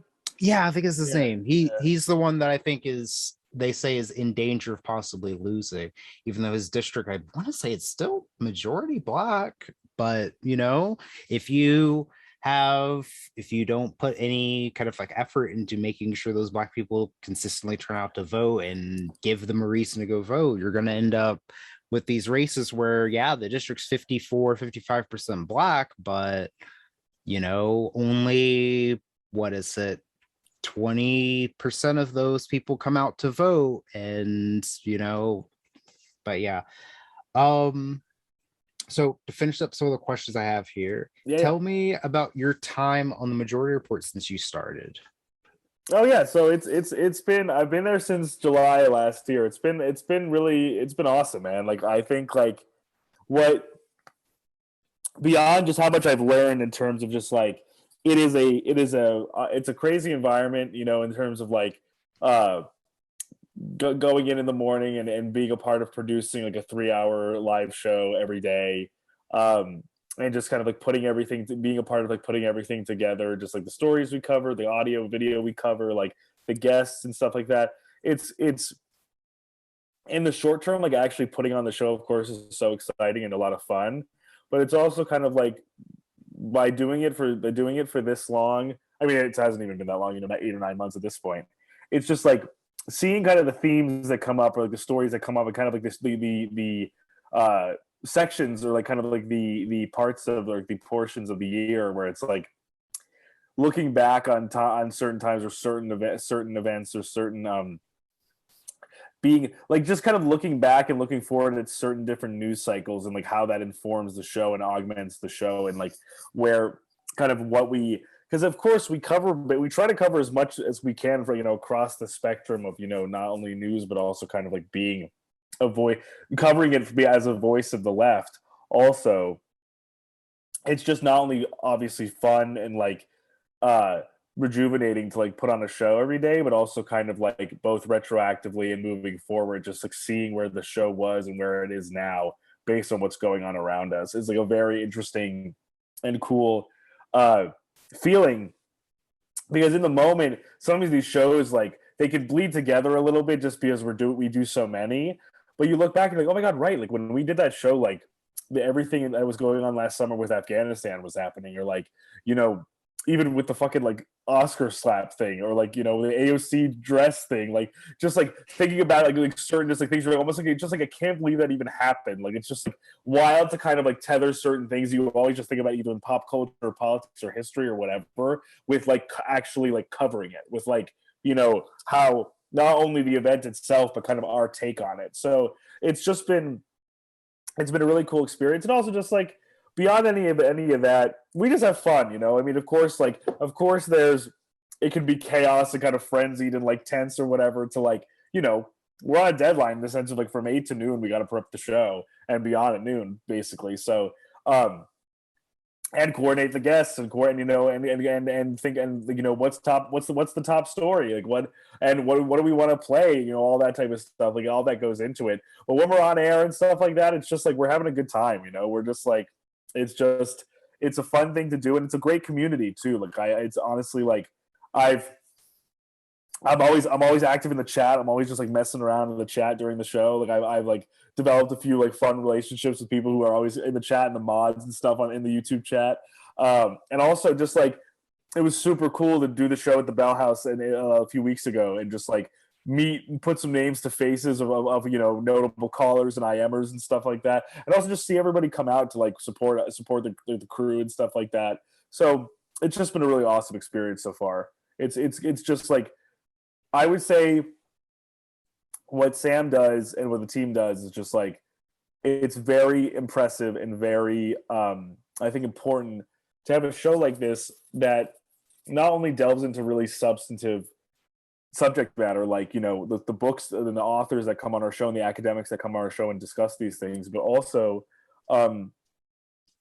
as much as sometimes people get on us for being like, oh, like why do you cover this like stupid right-wing BS or whatever, why do you like watch like Dave Rubin videos and Ben Shapiro videos or whatever, is because the reason why, like how Sam phrases it, which I think is very well taken, is just the reason we do is for those people, like I was saying before, who like watch that stuff and believe it, because to discount those people, to minimize those people, that doesn't make them not exist. Yeah, like Dave Rubin has a following, Ben Shapiro has a following, Matt Walsh has a following. Like there are people who their ideologies are not informed by us; they're informed by them. To not have some sort of rear guard, as Sam puts it, to kind of like dispute some of this stuff, dispel some of this stuff, it would be a mistake. Like just because Fox is grating and hard to watch, and some of these people are hard to watch or annoying or frustrating, it doesn't make their reach any less. yeah. So I think that's a big part of the show beyond just like the policy and the issues that we cover. Yeah, and I would say that as a candidate who is running for office in a seat that is seen as more of a red seat, flippable but still red,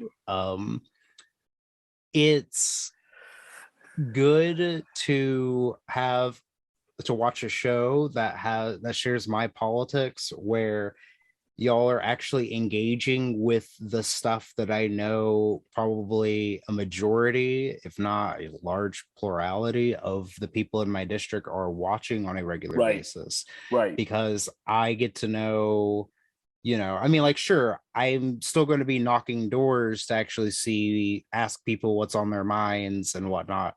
But I also have to know if they're watching something on Fox News and that's, the thing that they're thinking about, or what they're thinking a Democrat is, or what they're thinking my position might be on XYZ thing based on what Fox News is telling them. I have to know how to combat that. And so I can actually have a conversation with someone about it Right. to let them know, like, hey, this isn't true, or hey, that's not me, at least, even if I can't get them to, not believe whatever it is they're believing about Democrats, like, I still, because I remember whenever I was thinking a little over a year ago, whenever I started thinking I was going to run, I started to watch, I would occasionally watch Fox News to see what Fox News was saying.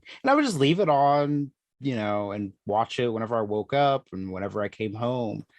And, you know, uh, I decided I wanted to live and not possibly jump off a bridge having to watch that every day, because it's bleak. Oh my god, you don't want to watch that all the time.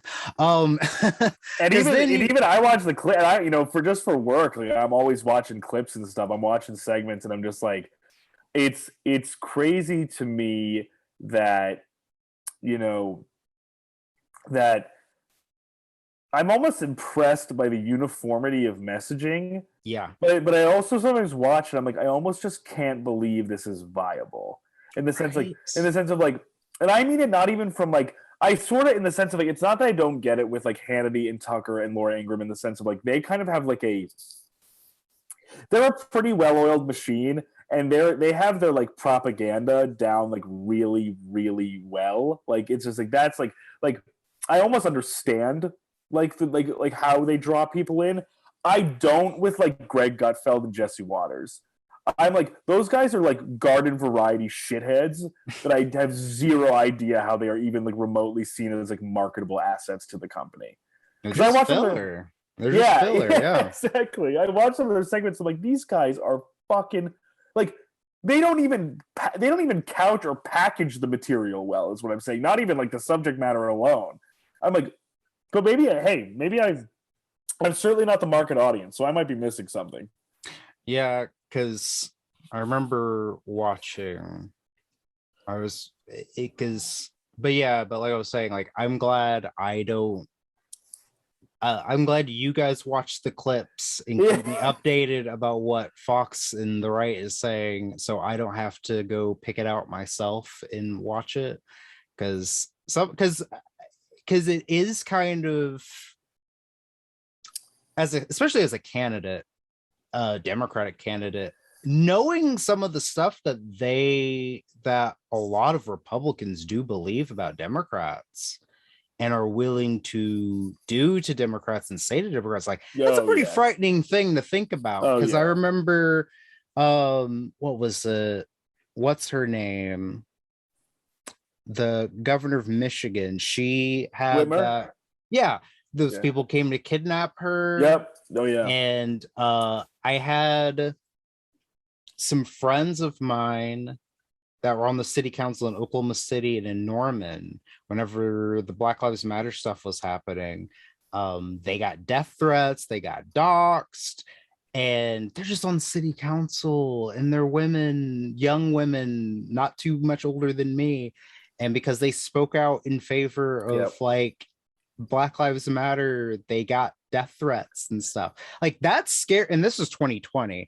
And that scared me into like thinking to myself, like, oh, I'm never running for office. They're white and that's happening to them. Imagine what's going to happen to me just by being black and Right. running for Oh my god. office. And Yeah. then, that frightened me for like the longest time. And I say the longest time as if this was like a year. This was like 4 months. This scared me. And then I was like, oh, I'm running. But yeah, that, but like, but watching Fox News a lot, and I wasn't really watching a lot. I would just tune in like a couple of days a week. That was not a pleasant thing for me to do as someone who was like planning on being a candidate. I was just like, yeah, I can't do this. This is too much. I know I'm putting a lot of stuff in my head that it's not going to be like 100% the reality of what I'm going to be dealing with or whatever. Because I know a lot of Republicans, they don't think I'm, whatever Fox News is saying. I can talk to them. But anyway, so last question I have here is, what kind of music do you listen to? Oh, yeah. Well, of course, I want to talk to you about this, Gregory, because I know I'm following you on Twitter. I know some of your tastes. So like, I'm really like, and I don't even mean this as a cop-out answer. I'm really in this. I'm really like, I am from an early age. Like, I love, like, I'm a music head in terms of like very much like a almost in a historical way, in the sense of like I have like, I love, for the most part, in terms of like my personal taste, like I love indie rock, like I love hip hop, like I love some emo metal, country, like I even any of that, like older country and some newer country. But the reason I say even like that broad range of genres, but I also don't even really discriminate, is because like I'm so fascinated by music and music creation that a lot of what I do is basically just like, I basically listen to playlists I find that people curate of like certain years, of just like surveys, basically just like like the broad scope of music from a certain year, and I just listen to all of it because I'm just very curious and very fascinated by like shit that I just would never be expose myself to otherwise. Like a lot of like, for like, 90s techno, 90s electronic music, or like international hip hop, like from different countries, or international, like, or jazz, or like in general. It's just like, I just love to like explore new genres. But for example, like I went to see but for my personal taste, like just I didn't, for me in general, like I went to see the Strokes on Wednesday. So they're one of my favorite bands. I was a great fucking show. And then I saw this band Snail Mail on Thursday, who I'm a huge fan of. So I love to see shows, and I love to go to concerts since I was a kid. Like my dad was always super into like, my dad's like a jam band guy, so he's like a Grateful Dead, Fish guy. Dead, yeah. So like I've always been to like, I've gone to those shows a lot. Wilco is another one of my favorite bands. But in terms of wanting to talk to you, I'm the same way, man. Like Limp Bizkit, Korn, Deftones, like that's my shit. And also, and I think that but also even like further away from the bands that people kind of are like, oh, like that's like embarrassing, or that's like stupid or whatever, like which is not fair, because Limp Bizkit and Korn and have joints. They absolutely do. I love like the Get Up Kids, like Code Orange, like and even like, some of like the emo, more poppy shit, like Good Charlie, like Wendy 2, Sum 41, like all shit I grew up on. Like I always say this. It's kind of funny. Like recently, I feel like my real big interests in middle school have just come back to me, like emo music and pro wrestling. And I'm just like, and so I'm just like, I'm back in on both, and it's just like, it's been good though, because like like Holiday by the Get Up Kids, like Fat Lip, Sum 41, like life's anti-capitalist anthem, Lifestyles of the Rich and the Famous by Good Charlotte. So yeah, it's a broad range, but I do have like a lot of love for that, and mostly like indie rock kind of, and kind of like dad rock, honestly. Yeah, I was about to say, you like Nickelback and Creed too. Well, I wouldn't say like, but you listen. You can't say that Rockstar is not a joint, right? See, I've always said that to people. Like I've said to people, if Rockstar by Nickelback comes on and with someone who's not singing along or attempting to sing along, that's not a good person. You need to leave that person out of your life. And also Hire's a joint. Hire by Creed. Yeah, that's another good one too. It's a joint. Like there's no way around it. Like yeah. But yeah, no, you said Fat Yeah, Lip by Sum 41. So I heard that song recently, not recently, but like within like the last yeah, year or yeah. so. Because I keep my TV on MTV Classic, so Oh those are the yeah. old music videos. Um, and I saw the music video for that. And it's a good, I like the song. People think it's like a really weird song, but I'm like, the song is like if Limp Bizkit and 311 did a pop punk song. Like that's what that It's song so no, is it's to such a me. good point. I'm It's kind of like, like I'm like, Sky too. Yeah, yeah, yeah. like this is like if 311 and Limp Bizkit did a pop punk song, and I love it. It's really Oh, so good. good, dude. Like it's yeah, it's a good song. I like it, and it's kind of funny and weird, but like in a good way, I guess. Because yeah, but no, yeah, Limp Bizkit, Corn. You like Slipknot too? Oh yeah, yeah. Yeah. Because it's about too. Because especially when being a Guitar Hero kid like I was. Oh yeah, huh? Because oh Yeah, yeah, so you probably get into Avenged yeah. Sevenfold and yeah, 3 days Grace grace. Grace. Yeah, Yeah, I yeah. was gonna say Breaking Benjamin. Animal, Yeah, Animal by 3 days grace is such a good track. But I was gonna say, and I was like, before I forget, Slipknot is just a great one from Guitar Hero. Such a good track. yeah. I never got to play Guitar Hero as a kid. Like Oh I had a really? Wii. Yeah, I had a Wii, but I never got Guitar Hero or Rock Band or anything like that. I had DJ Hero, DJ Oh, Hero I 2. never had that one. That probably was So fun. yeah, I had DJ Hero 2, and I that was really good. It especially the ones where it combined different songs. Oh And yeah, good for I mashups. yeah, because Yeah. there was one where it was Not Afraid by Eminem Oh shit.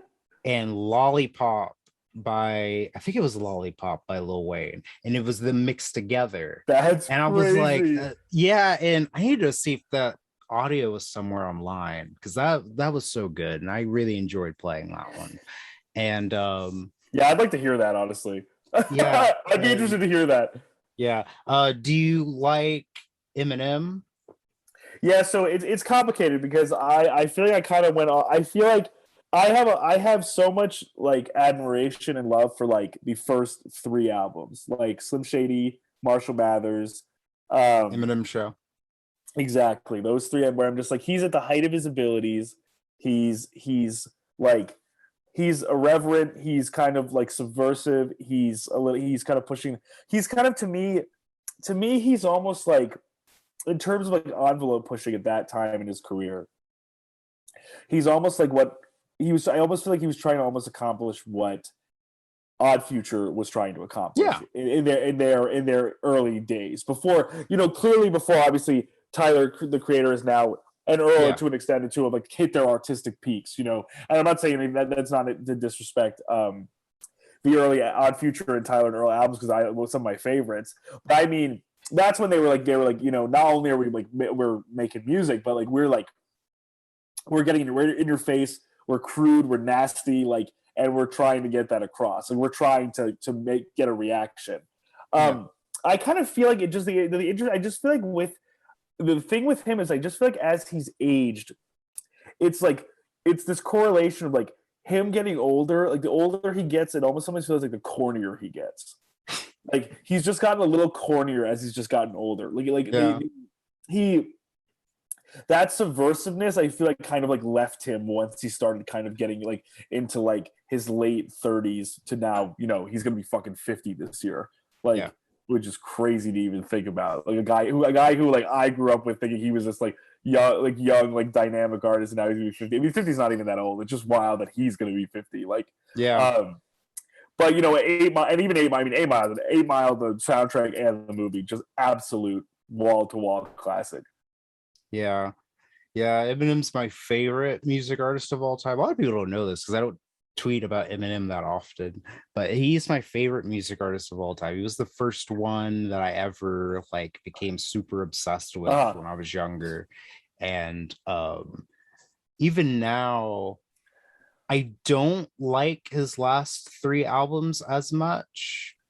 like, or 4 albums, I guess, if you want to put Revival in there too. Yeah. Ooh, yeah, But Revival. I like until like those albums, I was always a huge defender of new Eminem being better because I feel like Relapse, Recovery, and Marshall Mathers LP 2, those three, I feel like are better together than Slim Shady LP, Marshall Mathers LP, and Eminem Show together.